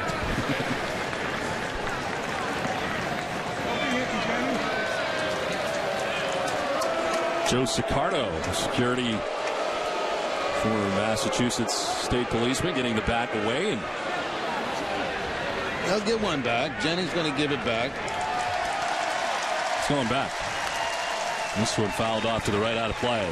Jenny Dell becomes a hero. I like how she became the auctioneer there. See, most of the times the guys want their game bat back, and they'll give them another one. I feel bad, but a Rays fan did almost get attacked by the bat, so I had to let them keep it. How close were you to getting hit, Jen? It came right over us.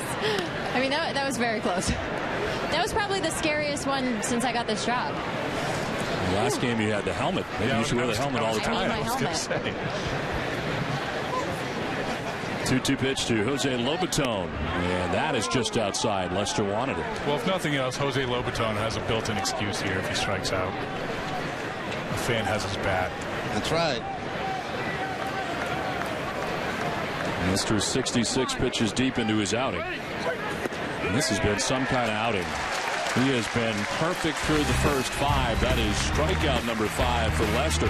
Red Sox coming up.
Well, the Red Sox have the 2-0 lead, and it's been a couple of guys for the Red Sox doing well today. John Lester outstanding on the mound with all of his pitches.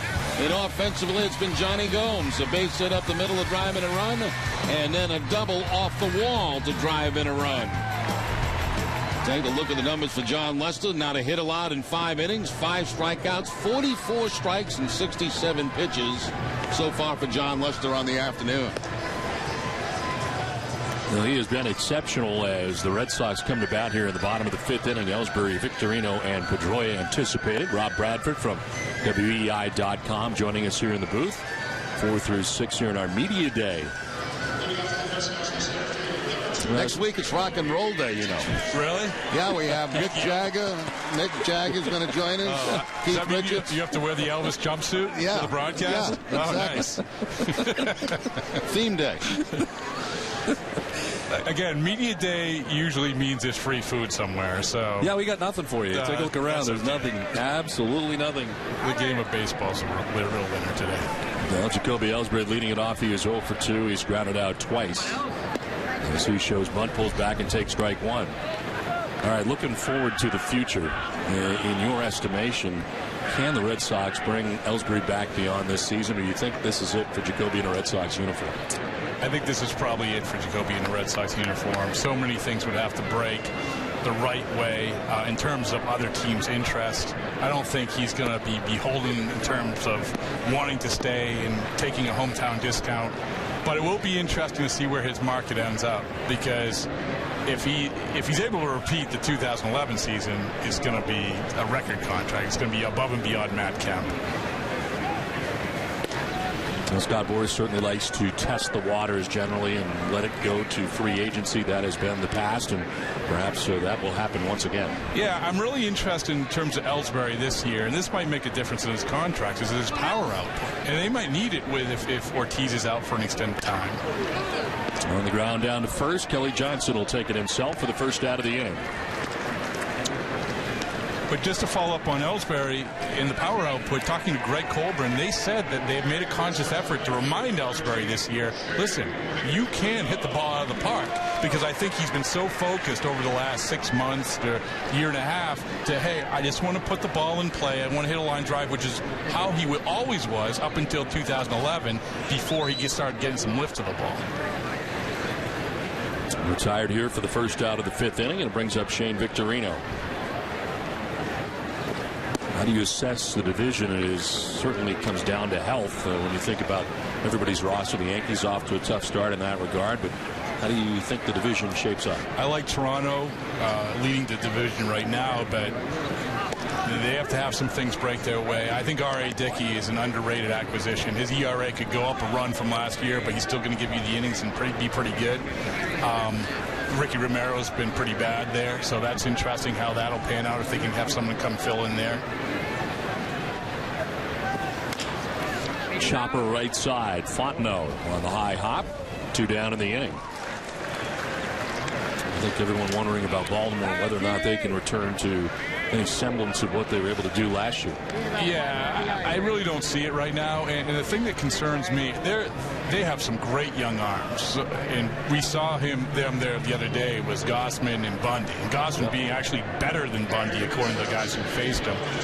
But you have a team where the number 2 pitcher in your staff in terms of innings total was around 120. And I know they rotated guys in, but you just can't keep doing that. You have to get innings from somewhere. And that's why I think these starting pitchers and these staffs who are going to be able to eat up innings might be the difference maker. Whether it's a Burley, whether it's a Dempster, or even maybe a Lackey.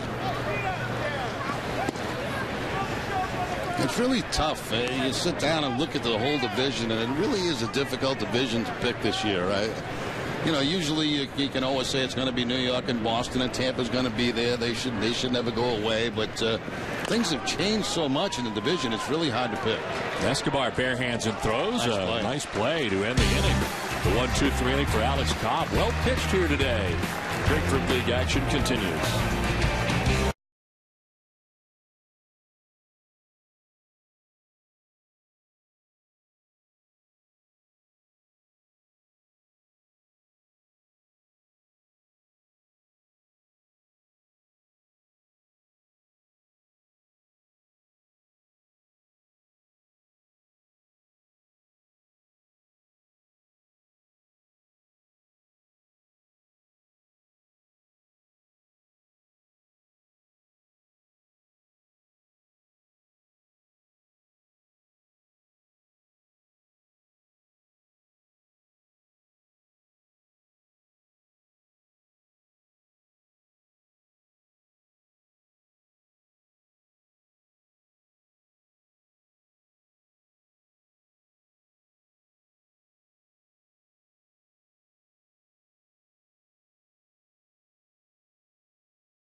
Red Sox Spring Training Baseball in Nesson is brought to you by Jordan's Furniture. Jordan's is your official Beauty Rest headquarters and official furniture store of the Boston Red Sox. Playing of the 6th inning, Lester has been perfect through the first 5 innings today. 5 strikeouts along the way, and his best outing of the spring, and he has been terrific. Red Sox enjoy a 2-0 lead. Rob Bradford from WEEI.com is alongside with us in the middle innings. And Rob, from your perspective, tell us a little bit about what it is like for you on a daily basis to cover spring training and some long days during spring. Yeah, it's not digging ditches, but it's no longer days than normal in season. We're going to talk about it a little earlier, but everything's flipped around in the baseball season, and that's what's remarkable from my standpoint, how these guys handle it. Because typically you have a very nocturnal lifestyle, and now you're at the clubhouse opens at 8.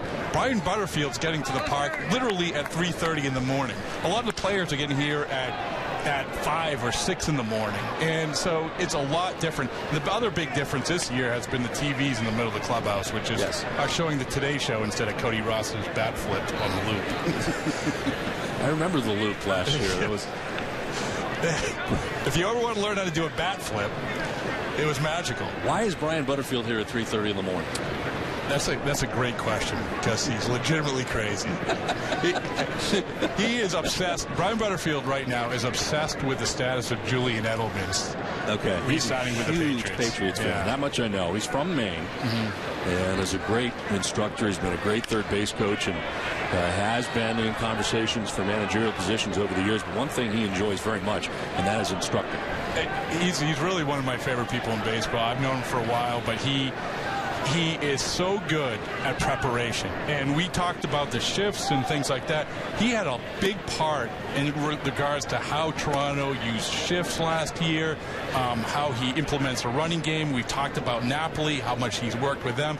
But his energy level's incredible. And we talk about getting here at 3:30 in the morning, but it's not like he's hitting 5 and taking a 5-hour energy and saying, oh, I got to get going again. He's nonstop. Well, John Farrell was talking about that today, the shift situation. He actually threw out a number that they had prevented X amount of runs due to their shifting in Toronto with Brett Lawrie in right field. It's really interesting. They're going to actually keep the infielders back tomorrow and only work on that aspect of the game, because it's going to be a little bit different this year.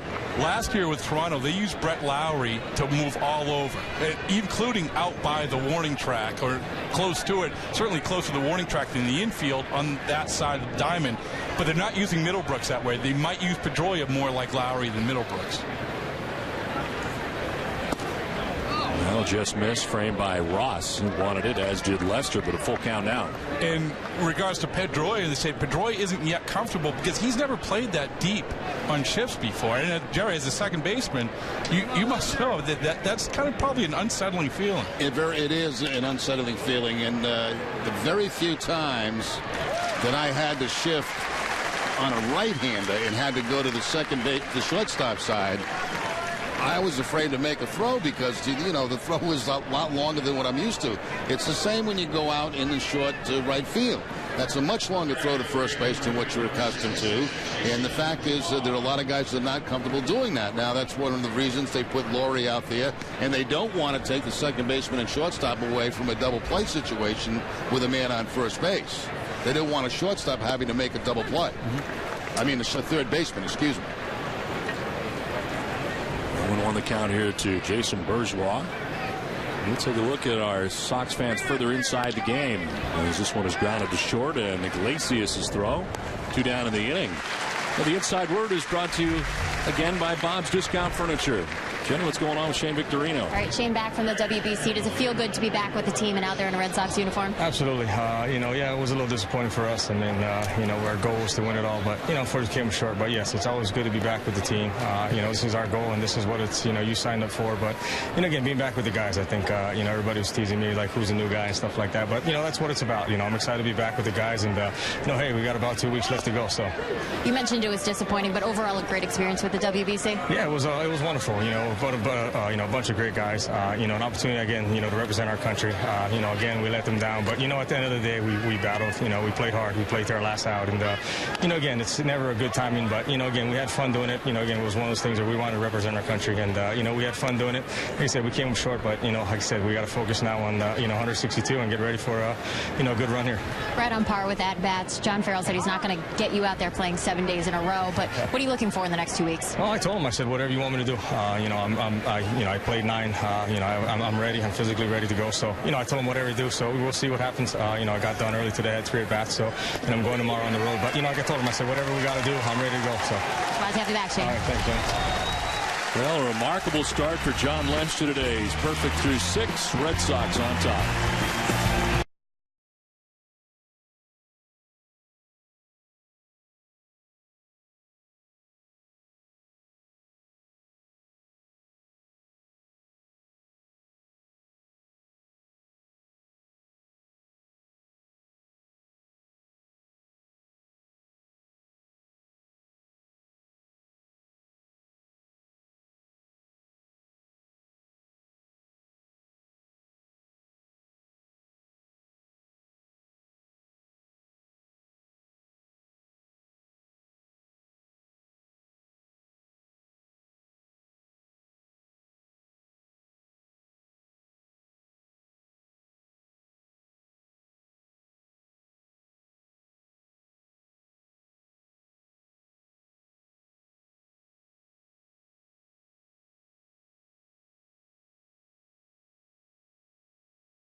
Red Sox have the 2-0 lead, and John Lester just absolutely outstanding in this ball game today. No hits given up. Of course, the fans want him to stay in there because he's got a no-hitter going, but remember, folks, this is spring training. But Lester outstanding on the day. Really had all his pitches working for him. His curveball, was able to throw the cut fastball, the changeup. Made lefties look really bad on the breaking ball, as you can see right there, back-to-back. And then that cut fastball to the outside part of the plate, right on target today with all of his pitches. A terrific day for John Lester. Just seems to get better each time out during the spring, and he's in a pretty good place right now.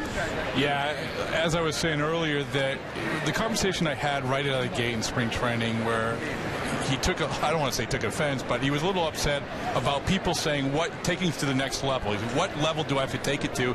And he's right. I mean, the thing is, if he can be as good as he was in the 4 years prior to last year, that is fine.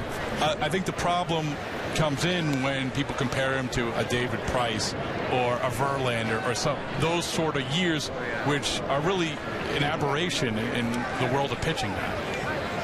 Mike Napoli leading it off here for the Red Sox in the inning. Well, expected today to see Joel Hanrahan, the Red Sox closer, and after a couple of tough outings, not a bad outing last time out for him. Yeah, his stuff has been good. He's been at 96, 97 with a pretty good breaking ball, but his location just has been off. I think it's kind of one of these things where this is what a closer goes through in spring training. As long as his stuff is there, then the other stuff will catch up to it. I think that's how he feels right now. I would think it'd be very difficult to replicate what it is he does during the regular season from an intensity level here in spring training in the fourth inning. Although I can confirm, breaking news, that he is going back to his original song that he walks into, which is by Slipknot something or other. I don't know. Was he going to change it? He was thinking of it. In the right field for a base hit for Mike Napoli, who had been 0 for 2, but Napoli aboard to begin things here in the 6th inning. Why would you change at this stage? Just because he changed teams? Well, he changed teams. Come on. I mean, Alfredo Sebas changed his tune last year. You know what? I don't even notice those songs when they come in. Really? I really don't. Papelbon's jumped out of me. But that's the thing. Well, Papelbon's did, yeah. I agree with you, Jerry, but it's only because Jonathan Papelbon, it was such a defining thing for him. Exactly, exactly. And Mariano Rivera, of course, the Sandman. J.J. Putz years ago had his out in Seattle. One of Don's favorite, all-time favorites, J.J. Putz. Well, and who can forget Okajima, the Okie Dokie song? Yeah. I don't know that I noticed that. Oh, my goodness. Jerry, did you notice the Okajima song? No, I didn't. I must have missed that. How did we miss that? We're there every night. What other songs are we missing out on? Well, we're busy between innings. We don't listen to music. Yeah. Well, the Okie Dokie song first came into effect during a rain delay in Chicago, where why the rain delay was going on. Evidently, they found this song that someone made up about Okajima, and evidently the entire team was dancing and gyrating and doing everything else to it, and then from there it became his song. Swing and a miss for Lyle Overbay, batting in the spot of Jared Saltalamacchia. What became of Okie Dokie? Which one, the song or the player? The player. He went back to Japan.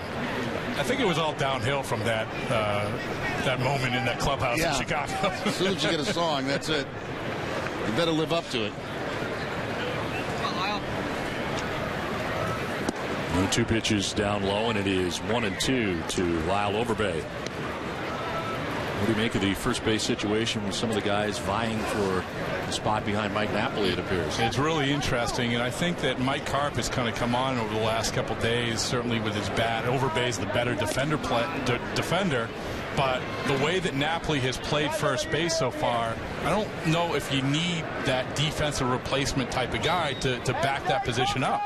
So I think that they might be prioritizing the at-bat right now.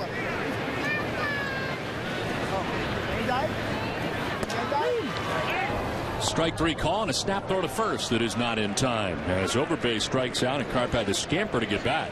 Farrell's been pretty consistent about that since early in the spring, saying that he didn't necessarily need a defensive backup at first base. There's the strikeout and the throw behind the left-handed hitter, but the runner Karp back in time. Been pretty consistent saying that he feels that Napoli's the kind of guy that he won't have to remove late in the game because his transition has been so good over there to first base. And Napoli was very honest about it. He said, when I was playing first base at Texas, I was out there hoping the ball wouldn't find me, hoping the ball, I just wouldn't make a mistake. And he really wasn't getting a lot of instruction. And that's no knock on the Texas staff, but it was the reality of every moment he has was devoted to being a catcher. And then in his spare time, he would go out to first base. Well, this camp, as we said before, every single moment has been devoted to becoming a first baseman. And Middlebrooks getting his third at bat of the day. He doubled and scored in the second, reached on a 2-base error in the 4th inning and scored. He has scored both Red Sox runs on the day. Another guy who really impressed me his time at first base was Nava. He picked that up pretty well for not having played since junior college. And of course, he gives you the versatility of the outfield as well. And this is driven to the outfield. Deep left center field for Middlebrooks, and it's up off the wall. Sean Rodriguez plays the carom as Karp will be stopped at third. Second double of the day for Will Middlebrooks. Well, that's what you're supposed to do right there with hanging breaking balls, and that's exactly what Cobb featured right here. Oh, that curveball just stayed right in a great hitting zone for Middlebrooks. Middlebrooks able to stay back on it and stay back and able to drive that ball hard off the left field wall. So good afternoon offensively for Will Middlebrooks. Andrew Sutton will run for Middlebrooks at second base. And a pitching change here for the Rays.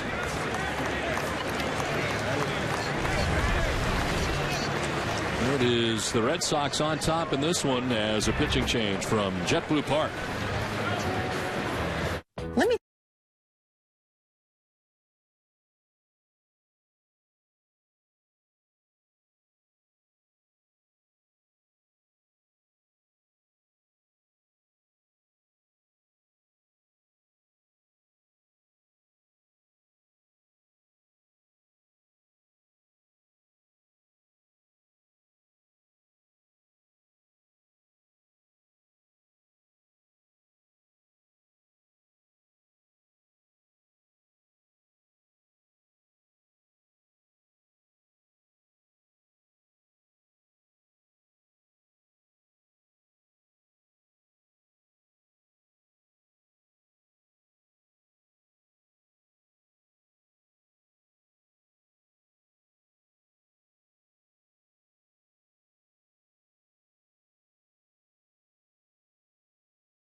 7 Sports, 450 acres. IMG Academy in Bradenton, Florida is giving you the opportunity to train like a pro. Go to NESN.com/IMG for your chance to win a free week of youth sports camp. Well, a great day here today in St. Patrick's Day in Fort Myers, Florida. We play with 1 out in the bottom of the 6th inning. Red Sox on top 2-0, and Juan Sandoval is into the game here for the Rays. Sandoval last season spending the year at AAA in 67 games with 7-3, with a 2.97 earned run average. Originally signed with the Mariners as a free agent in 2000. The Dominican Republic native is permanently blind in his right eye. He goes with his sunglasses here as he comes into the game. You remember former Red Sox pitcher had that sort of ailment, which was the Abe Alvarez. Yes. Had his hat a little bit off to the side as well. It was to protect that eye. 1 out, and 2nd and 3rd as Johnny Gomes gets his 3rd at bat of the day. He singled and doubled already today and has driven in the first 2 runs for the Red Sox. And Gomes drives this into left. Chance to pick up some RBIs, and looks like he'll collect 2. 2 runs in for the Red Sox on the 3rd hit of the day for Johnny Gomes, and the Red Sox take a 4-0 lead.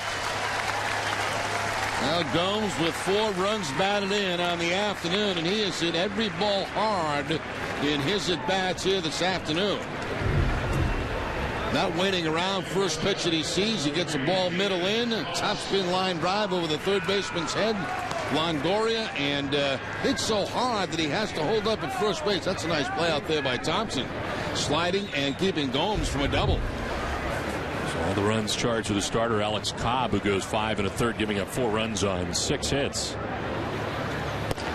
One thing you'll notice about Gomes as the year goes on, you see more of him, is that he's about a dead pull hitter, as you'll see.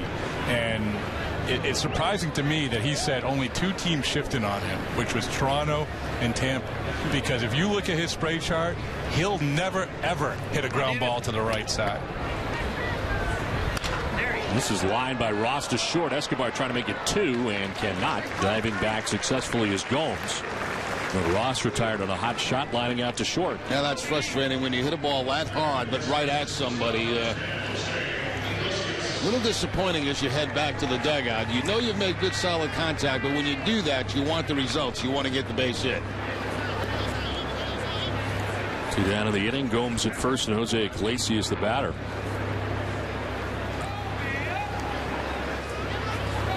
Been any surprises so far for you during the spring? Yeah, I mean, obviously the ones that jump out are the Websters and the Vasquezes, and because you hear about these kids and you kind of say, okay, well, show me what you got, but they showed us what he had. I think that the Webster performance was eye-opening. I don't only think for the media members and for the fans, but I think for the coaching staff as well. And we talked about the adjustments he made with the help of Juan Nieves. But when you get a guy at this stage of camp, they're talking about potentially being #1 starter down the road, that's saying something.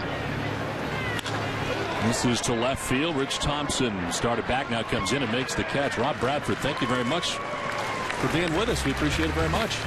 Absolutely my pleasure. Thanks, guys. Nick Cafardo will be joining us in the booth when we come back to JetBlue Park. It's 4-0 Red Sox.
Back at JetBlue Park at Fenway South as we head to the top half of the 7th inning. 4-0 Red Sox on top. Today, media day here at Nassau. We've already had with us Peter Abraham and Rob Bradford. Now we have saved the great Nick Cafardo for the booth here in the last 3 innings. The closer of Boston Globe.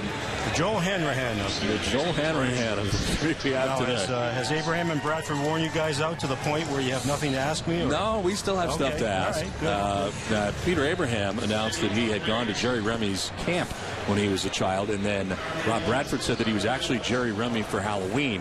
So what are you going to bring to the table for Jerry Remy? Anything? I covered Jerry Remy. That's how old I am. I covered him. He knows just how bad I am. Exactly. So, I can top all of that. Oh, yeah, that does.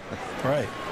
Yeah, I was covering the team at the end of Jerry's career, and unfortunate for him because he loved playing the game and he's a hard-nosed player and kind of guy that we all like to watch. He and Burleson, of course, the great second base shortstop combination. It was great to watch. Those guys love playing the game.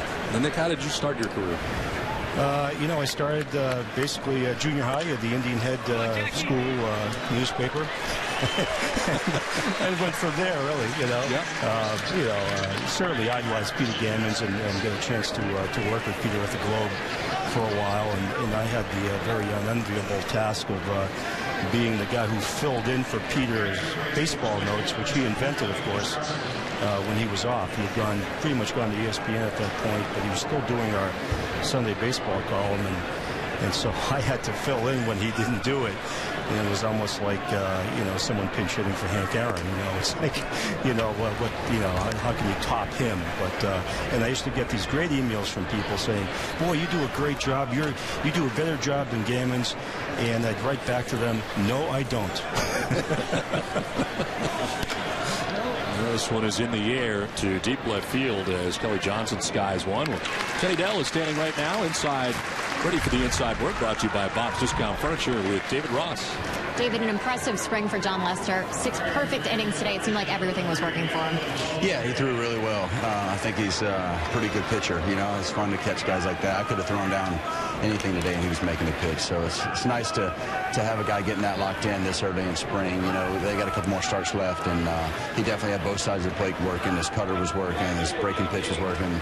It makes my job really easy when he's pitching like that. 2 weeks left until opening day. How comfortable are you with all of the pitchers that the Red Sox have at this point? I'm getting there. It's still, I think I've caught Lester twice now. That was fun. Dempster twice. Lack twice. I haven't caught Dubron yet, and I haven't caught Buck yet. But we're getting there. We're getting there, and it's one of those things. I've caught some bullpens, but I'd like to get in the game. And the workload to pick up here towards the end. Some guys are getting sent down, and it's starting to get some good work in. Speaking of the bullpen, Franklin Morales and Craig Breslow out for the start of the season. They're saying, how strong do you feel like the Red Sox bullpen is at this point? That's really good. I mean, those guys are excellent pitchers, but there's a lot of good arms down there. I mean, I just came from a bullpen in Atlanta that was really, really good, voted #1 in the league this coming year, and I think this is arm for arm just as good. Nice work today. Thank you.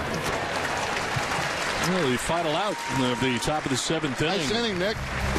Way to go, Nick. Thank you.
Last half of the 7th inning back at JetBlue Park at Fenway South, 4-0. The Red Sox on top as we play along to the bottom of the 7th inning. They are on TV, Jerry. How you doing? Who are they, Don? Do we know them? I don't know. Are they friends of yours? Not to my knowledge, no. I think you would remember if they were. They are now. And then we head to the last of the 7th inning.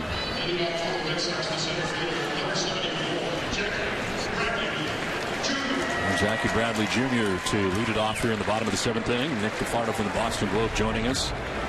Nick, as we were going to break before, I thought you did a great job last inning, by the way. Thank you. Appreciate it. But David Ross was talking about the bullpen for the Red Sox. Appears to be a great strength heading into the season. Well, it certainly is. I mean, that was the certainly it was thought that from the outset. And then, of course, they've had a couple of the injuries with Morales and Breslow, which have really dipped into their left-handed relievers. So you have Andrew Miller down there now, and Uhara, of course, is very effective against left-handed pitchers. So we'll see if this shows up a little bit at the beginning of the year, especially against some of those tough left-handed hitters in the American League East, and whether that becomes a factor or not. But we've seen Hanrahan and Bailey both improve their outings as we've gone along. I think there was a little bit of concern about Hanrahan at the beginning, hanging a lot of balls in the strike zone, and it's going to be a different animal for him in the American League, the American League East in particular, as opposed to the National League Central. I think there's going to be a little bit of a change for him. And there's Joel Hanrahan warming in the pen, and anticipate seeing him today and perhaps next inning. Well, I picked up the paper today, and as I always do, read. Well, you didn't pick up the paper because you're in Florida. That's so I'm already lying. You're already lying. Go ahead. And I did read your. I went out of my way today to read your notes because I knew you were coming on today. Mm-hmm. I read them every week anyway. You do. But this Sunday was particularly interesting because you and I had a discussion late last week that you're going to be rating the managers, which is always very interesting for me every year to see where they fall. Some guys drop in your estimation, other guys move up on the list. Right. I mean, it's hard at times to figure out who's going where, but this was very interesting this year. You had some interesting thoughts on rating all the managers in the majors. Yeah, it's an exercise I've attempted for the last 4 years, and it always gets a lot of reaction, positively and negatively, especially by you. And Not true.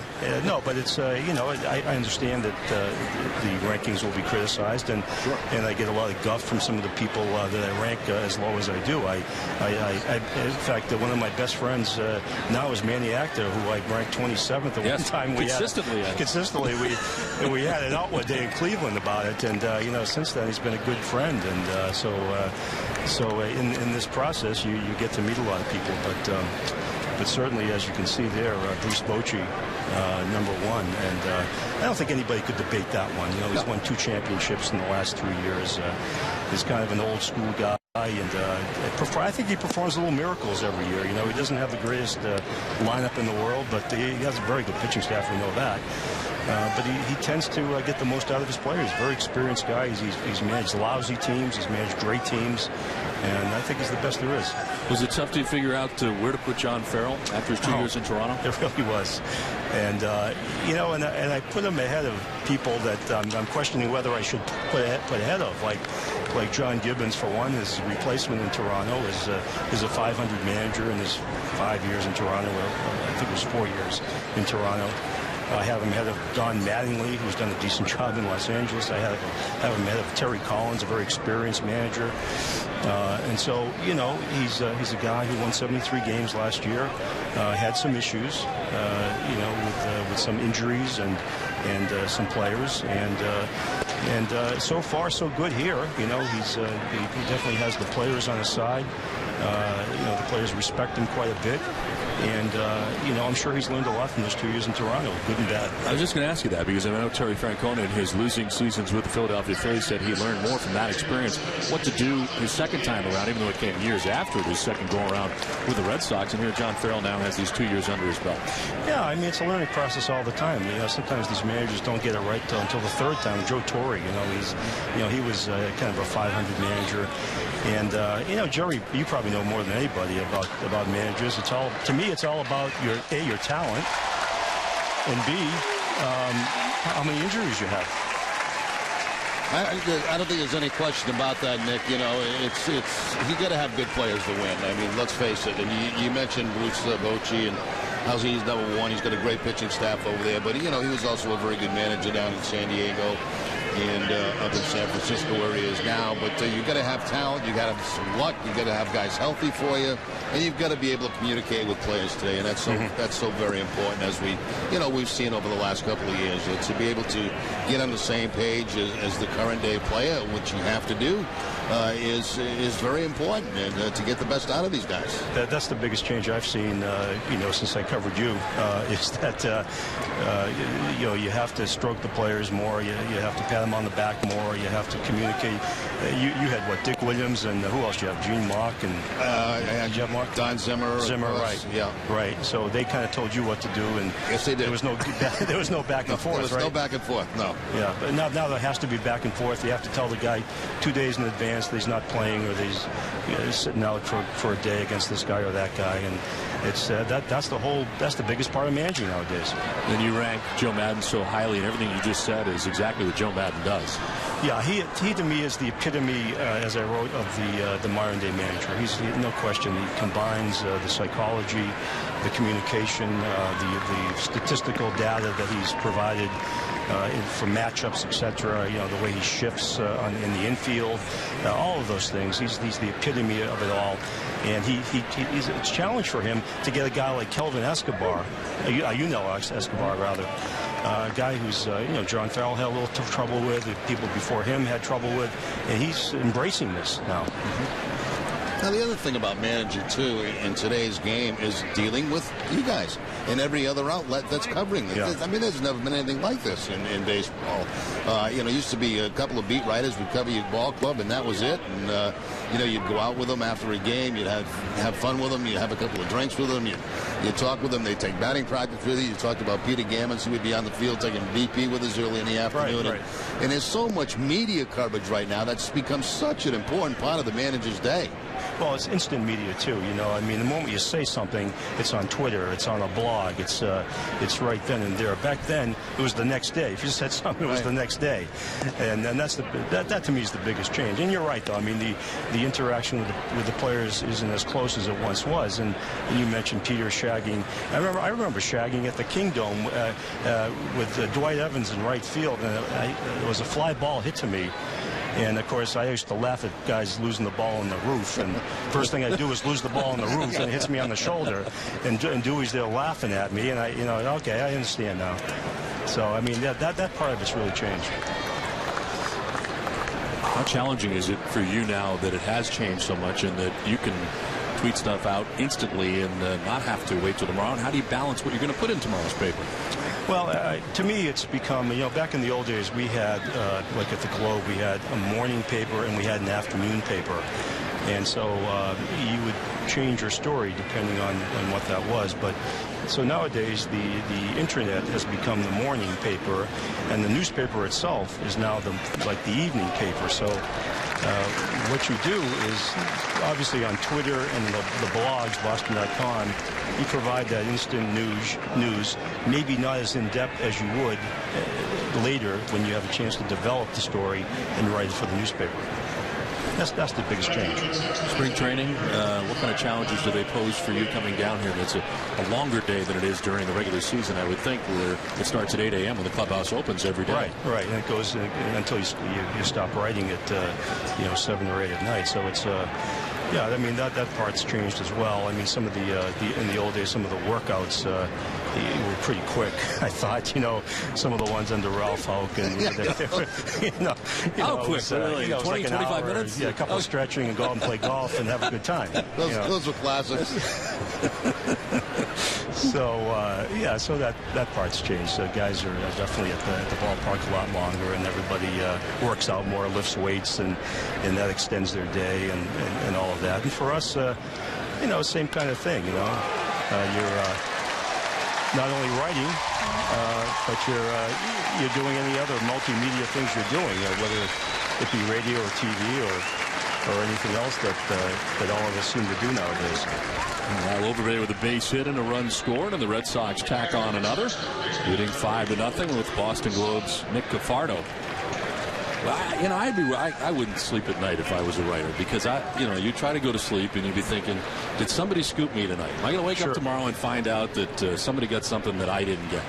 Well, in the old days, you would worry about getting beat the next day. Now you're worried about getting beat 10 minutes from now. While you're wasting time with us, somebody could be scooping. Rob Bradford could be scooping me right now on something, and I'm here with you guys. Talking with us. That's the way it is, and so you definitely have to keep up with things, and in my job, I do both the Red Sox and the national stuff, so I'm on the phone with people like from Wednesday on, trying to get stuff for the Sunday column nationally, so I got to kind of wear both hats, so it's even more a lengthy type of day.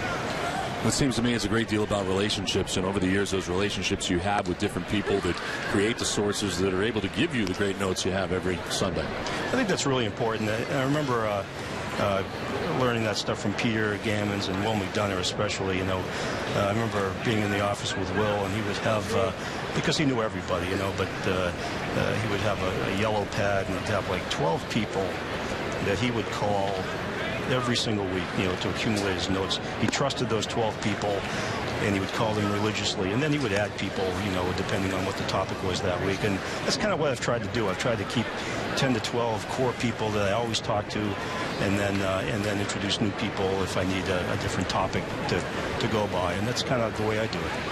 And one of the big highlights for us is when we get mentioned in Nick's Sunday column. Yes. You guys love that, yeah. Apropos of nothing, every now and again we get mixed in. Right. I'm just waiting for my birthday to come up on a Sunday. Yeah, I know. It hasn't yet. No, that's amazing. It hasn't happened yet. Jimenez at third, flips to second. We are going to go down memory lane with Nick Cafardo when we come back.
Red Sox Spring Training Baseball in Nesson is brought to you in part by Bob's Discount Furniture.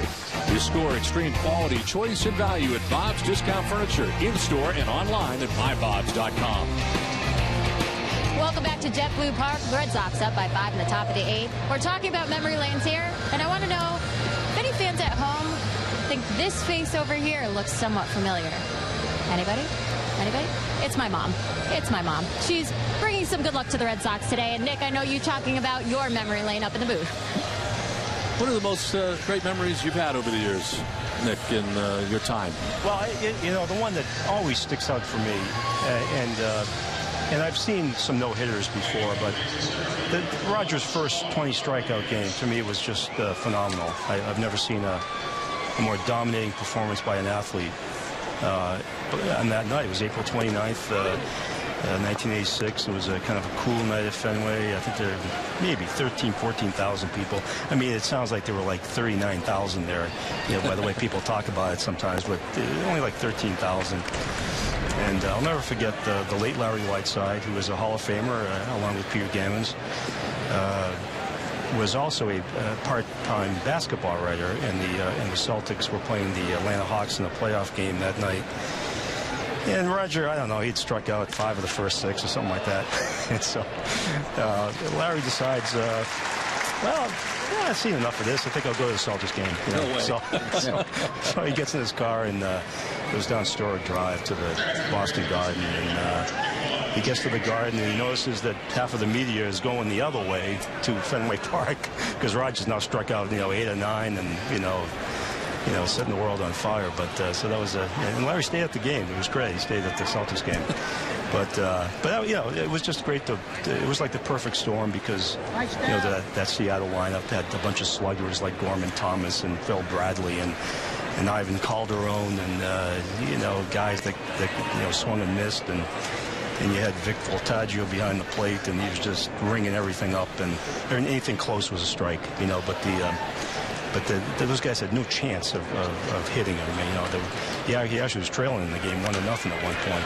But the Sox came back to win. But no walks, 20 strikeouts. It was just an incredibly dominating thing. That fastball had that that late life, and back then he had that great curveball, and it was just fooling everybody. It was just a phenomenal performance.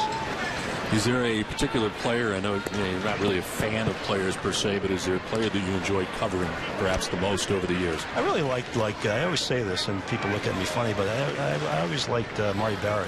I always thought he was a class act, and and I thought he was just a regular guy, good guy, and yeah, he was always one of my favorites over the years. I really enjoyed covering Roger. I enjoyed covering Boggs, Dewey.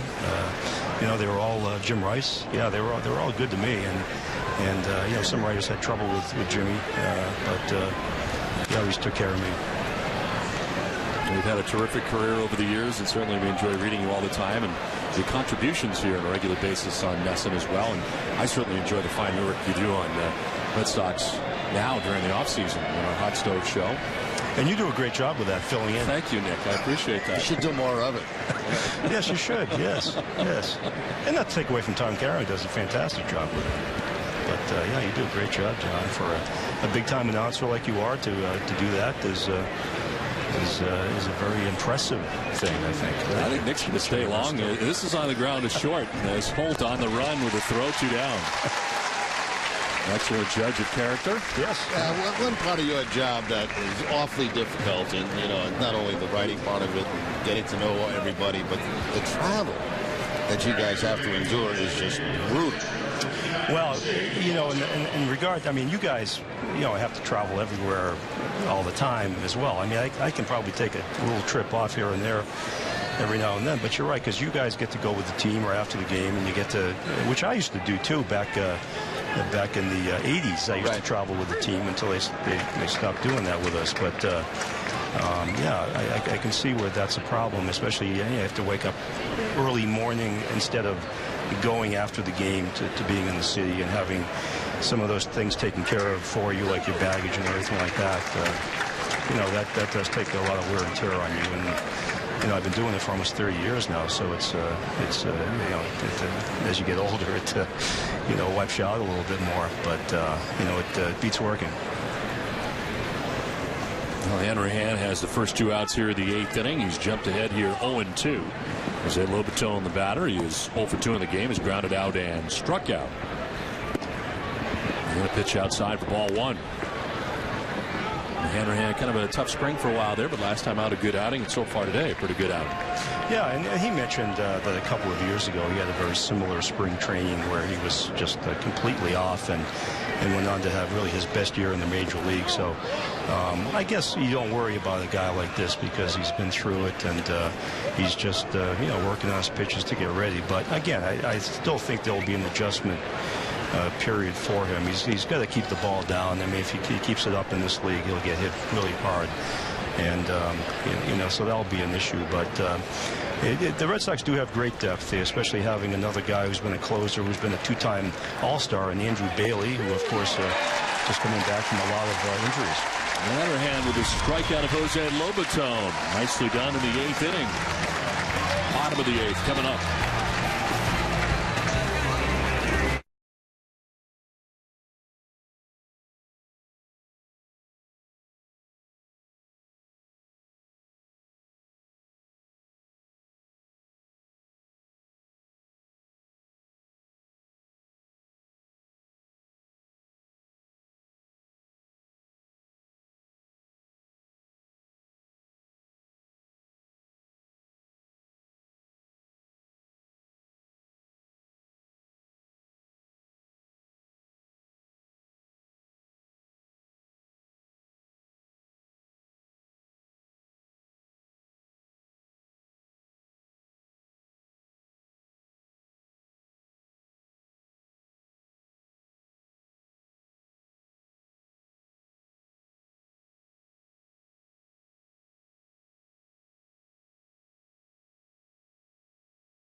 Big day of Red Sox baseball today, but you'll want to catch Nets and Daily tonight. Of course, get your NCAA brackets put together. It's tournament time. We'll get you the Red Sox highlights as well as the Celtics and Hockey East action. It all starts tonight on NESN at 10 p.m. Play along to the last half of the 8th inning back at JetBlue Park at Fenway South. Red Sox have a 5-0 advantage over the Tampa Bay Rays. Well, you look at the lights out there, and that reminds us of one of your favorite memories. You were there the night the lights went out in 1990. Yeah, it was a really interesting night. I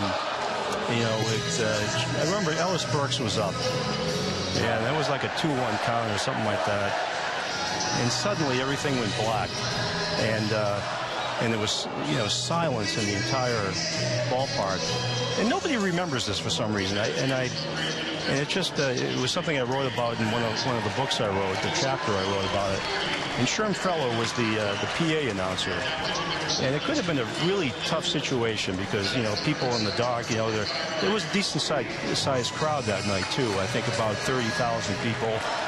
And it could have been kind of ugly with the lights being pitch black. Eventually the auxiliary lights came on, but they were very dim. And so Sherm, of course, who was a vaudeville entertainer, disc jockey, etc., just kind of took over. He was like told jokes for like an hour, and he kept saying stuff like, well, as soon as the Red Sox pay the electricity bill, we'll get back underway here at Fenway Park. And there had been some manhole explosion or something in the city, and it affected Fenway. But Sherm, led in sing-alongs, and he kept emphasizing you got to stay in your seat, and nobody got up. Everybody was just captured by this guy on that night. And I remember nobody was really paying much attention to it. People were kind of catching up on their scorecard and just doing other things in the press box. But I listened to the whole thing, and I was just amazed by what this man did. He almost like paralyzed people into staying in their seats until it was like an hour later. The lights finally came back on. But he prevented, some major disaster there that night. And that was very entertaining to begin with. And I remember talking to Ellis about it later. He says, yeah, I do remember that. He said, I couldn't believe Sherm. That's the first thing he said. I couldn't believe what Sherm did. And, but I asked some other players who were on that team, and none of them remember it, but Ellis did because he happened to be up at the play at the time. Sherm was a classic. He would come to me. He'd have bets with guys in his booth, and they'd bet a little bit on the game, Coke or something like that. He'd come up to me before a game and he'd say, "Are you going to bunt tonight?"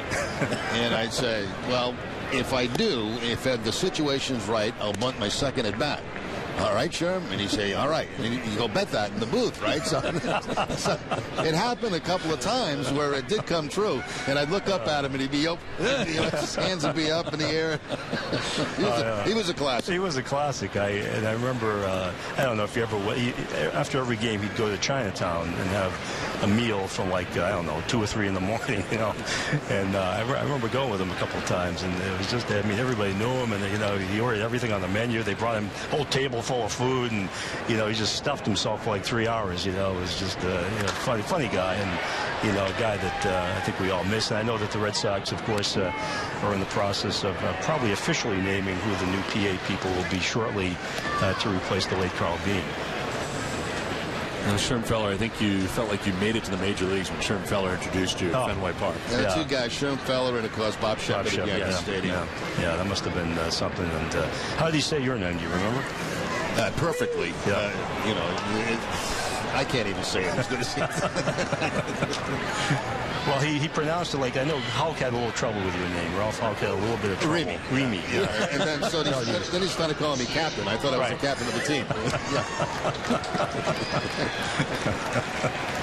Yeah. I didn't know that. He called you your manager called you Remy. Yeah, he called him Remy. He was bad with names. Yeah. And at one time he couldn't even remember his name. I remember he was talking about you because I think you had a knee injury or something, and he said the second baseman. Wow, you made quite an impression on Ralph. Hey, you. Yeah. I remember Ralph was one of the first guys. I think we, pregame, the media used to be in the dugout with him. We had a pregame thing, and he'd be chewing that tobacco, and he'd be spitting at your shoes. You know, he'd just get your shoes completely filled with stuff, you know, and you'd have to go back and wipe them off and everything else. So, yeah. Nice man, though. Passed away last year, I believe. Lived a long life, 92 years old. Lived in Winter Haven, very close to where Charlie Emanuel now lives. Brock Holt batting here 2 down in the bottom of the 8th inning, and he'll take a look at strike 2. Over the years, you had a chance to cover a lot of managers. I know Terry Francona here a long time, 8 seasons with Francona, but over the years, it's a special relationship you have to have with the manager. It's every day you're talking to the manager, I would think. Oh yes, very, very important for a beat writer, especially not only the the group things, the pregame, postgame, but being able to just talk to them one-on-one. And it gets harder and harder to do that with so many media people around now. But you have to have that type of a relationship with those guys. And I've had it with some, and I haven't with others. You know, and somewhere Ralph was okay, and McNamara was not very good for me. Kevin Kennedy was great for me. Butch Hobson was great for me. So, and Bobby Valentine was great for me. We're enjoying St. Patrick's Day and our time with Nick DeFaro. We're back with more.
IMG Academy in Bradenton, Florida has trained some of the world's top athletes. Now it's your turn. Go to NESN.com/IMG for your chance to win a free week of youth sports camp. Now the Red Sox on top 5-0 as we head to the top half of the 9th inning. Red Sox with a perfect game so far in the day through the first 8 innings between Lester, Carter, and Hanrahan. As the Red Sox have collected 7 strikeouts. Marco Duarte trying to finish this out for the Red Sox. Of course, Boston back on March 14th of 2000 combined for a perfect game against Toronto. And Pedro Martinez was one of the 6 pitchers that day that was able to complete the task for the Red Sox. So Duarte into the game here for Boston is... It's been quite a day. John Lester outstanding today. 6 innings, and he retired everybody he faced, obviously. I'd be tempted to stick Buckholz in here right now to preserve this. Close it out. Absolutely. I mean, should John Farrell be fired if the perfect game is broken up here with Duarte into the game? I mean, this is a team builder right here. Perfect game in spring training. That's right. Tremendous. Where's Bailey when we need him? Saving Hanrahan for the night. Yeah. Poor planning, I would say, on John Farrell's part at this point. Yeah, maybe Duarte can do the job here. I don't know. Yeah, maybe. We'll wait and see before we start ripping him. We haven't ripped the manager until Terry Francona. We ripped him on the Mayor's Cup when he took out his regulars in the 4th inning with a 3-run lead. And Ron Gardenhire kept his in there for the most part. Of course, they won the Mayor's Cup, and we thought Terry should have been fired then, but it took another 2 years after that before he actually was. 5-0 Red Sox on top as we head here to the 9th. Any thoughts on Tito now, the manager of Cleveland Indians? Kind of an interesting thing. I was at first very surprised he took that job because obviously he'll have half the resources they had here in Boston all those years. And, you know, they've kind of slowly built up that team toward the end. They kept slapping on free agent after free agent at the end, and they've actually made a representative team now. He still has some pitching problems that I don't think he'll be able to overcome. But you know, they'll be in the hunt in the Central for a while, I think, until they probably fall off at the end. But I can see that team being around the 500 team. You take a look at that division. The Tigers appear to be the class of that division. They really do. I love their lineup, and I love the fact that Victor Martinez is back in the middle of that order. He's going to drive in 100 runs if he stays healthy. But, you know, you still have concern about the end of the pitching staff there with Bruce Rondon being their closer, rookie closer right off the bat. I got to believe they'll rectify that at some point, either at the start of the year or, you know, if they run into some problems, they'll have to make a trade at some point. And certainly the Red Sox have a couple of closers here. You always wonder if they will trade Andrew Bailey at some point to Detroit. Duarte covers the bag, and Fontenot is retired. You know, and the Tigers have a little excess there with Rick Porcello, who they're kind of down on, even though he's 23 years old. So you see an obvious fit there with the Red Sox and Tigers. What about the West, Nick? Angels? You know, that whole division is going to benefit by having Houston around. I mean, you know, it could be that, you know, you get a divisional champion and 2 wild cards out of that division because of Houston. So, you know, Angels are going to be good. I'm curious to see Texas now without Hamilton in that lineup and how they react to that. And the fact they didn't go out and get another pitcher. But again, they'll still be good because of Houston. And Oakland, you know, we'll see if they drop off a little bit. You know, I thought some of those guys. From second base, Diaz can't get it there in time, and that is the perfect game. There it goes. There it goes. We'll have to question Farrell on this one. Yes, later. you do. Now Diaz unable to get it to first, but some fans standing, realizing today the Red Sox have just allowed their first hit. Who's this? Bourgeois? Yes. It should be released. I will say, I have been very impressed with the Red Sox pitching in this camp. You know, the starting pitching has been very good, and if that spills over into the regular season, they'll be able to hang in there and make up for not having Ortiz in that lineup for a while. I want to ask you about David, your thoughts. I mean, it appeared that tomorrow he's going to be able to take BP. Now they have backed off from that. Yeah, it's strange that he has the inflammation in both heels. You know, I've had a couple of talks with David over the course of time, and he's been very clear that he's never wanted to rush this thing and wanted to make sure that he was completely healthy. And so he's going to take his time. I don't blame him. You know, the Red Sox front office people and that I've talked to don't seem to be concerned about anything long-term lingering with this thing. That it will be a short-term event. You know, that he could be ready in a month or so and get ready to go by May sometime. And if that's the case and he doesn't have any problems, great. They really need his bat. I mean, he's really what the whole offense is based around, having him in the middle of that order. You know, so if he's not in there, it's just going to make it really tough for some of these other hitters. I want to remind fans as this one gets away and taking second base is Bourgeois. Remind fans be there for opening day and the homestand of the 2013 season. The Orioles will visit Fenway Park for a 3-game series, starting the home opener on April 8th through the 11th. The action continues April 12th through Marathon Monday on the 15th, and the Sox battle Tampa Bay. Get your tickets for these great matchups at redsox.com/tickets. Figueroa batting with a runner at second base, 2 down in the 9th, and a fly ball out to right field. Now on the run, still going, is not going to get there. Well, hop up into the bullpen, and that will score a run for the Rays as Bourgeois scores on the double for Figueroa. The one hops into the pen.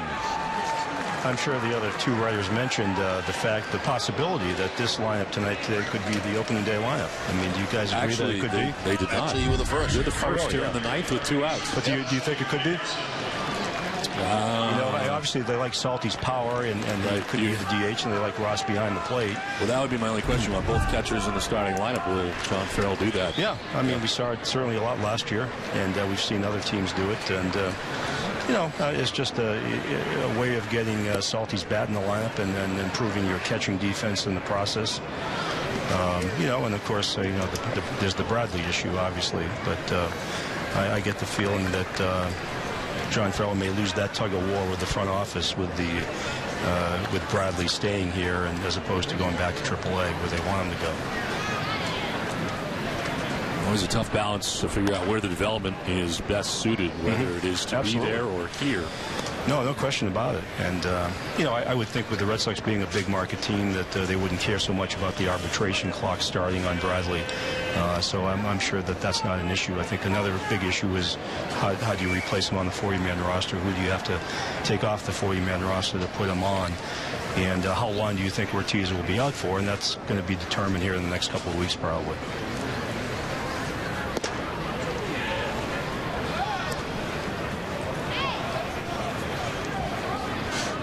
Leslie Anderson batting with 2 outs in the inning and a runner at second.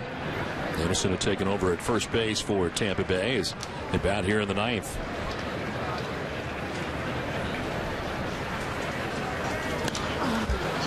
This one fouled to the screen. 2-2.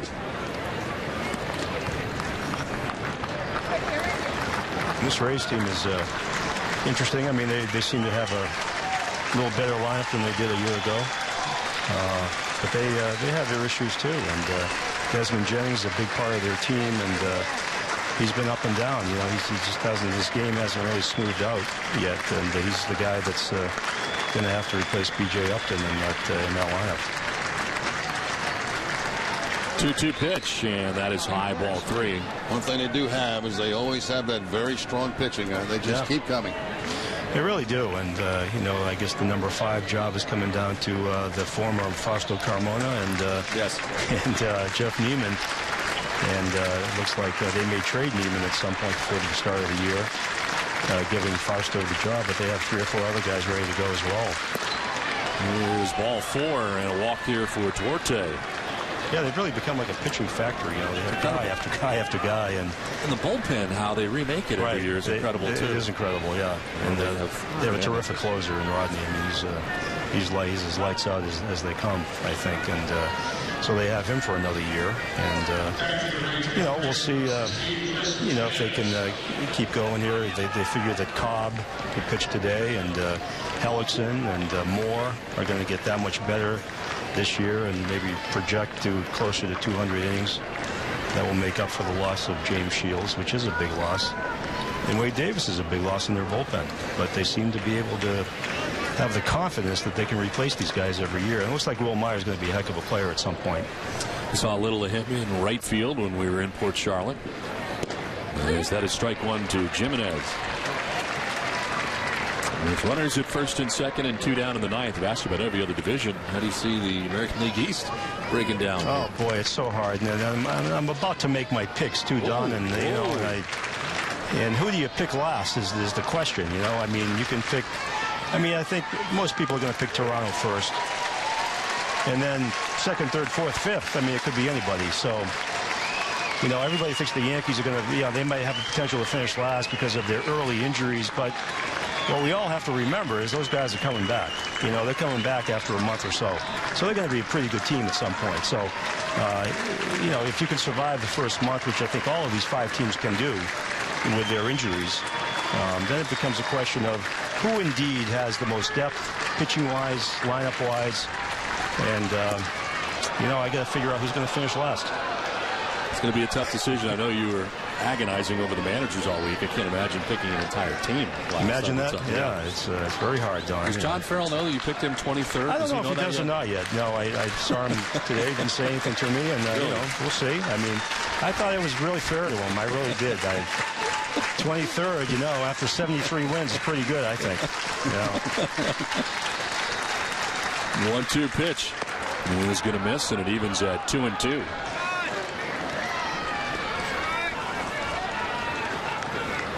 I'm sure Bruce Bochy's very happy. Yes, he was picked number 1 by you. Right. But you're right. I mean, you win 2 championships in 3 years. I think he's earned that. Sure. I'm surprised he hasn't already sent you a text message. He's one of Nick's 12 guys that he talks to every week, too. I guarantee it. I never get a text from Sabian. Swing and a miss, strike 3. I recommend Marco Scudero to him. Well, in the ballgame. Look at you. You're recommending people. Hey, well, we recommend you as always. We thank you very much, Nick Cafardo, for your help. And our media day today is success. The Red Sox is success as they went 5-1. Pitching today, outstanding, Greg. Yeah, it certainly was. John Lester was really great today, and he's been great all spring. And offensively, Johnny Gomes doing the job. So good all-around day for the Red Sox pitching and offense. So the Red Sox today are 5-1 winners against the Tampa Bay Rays.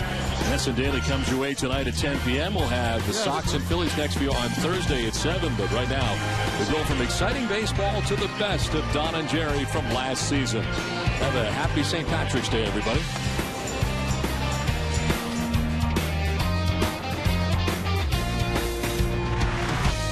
Spring is here.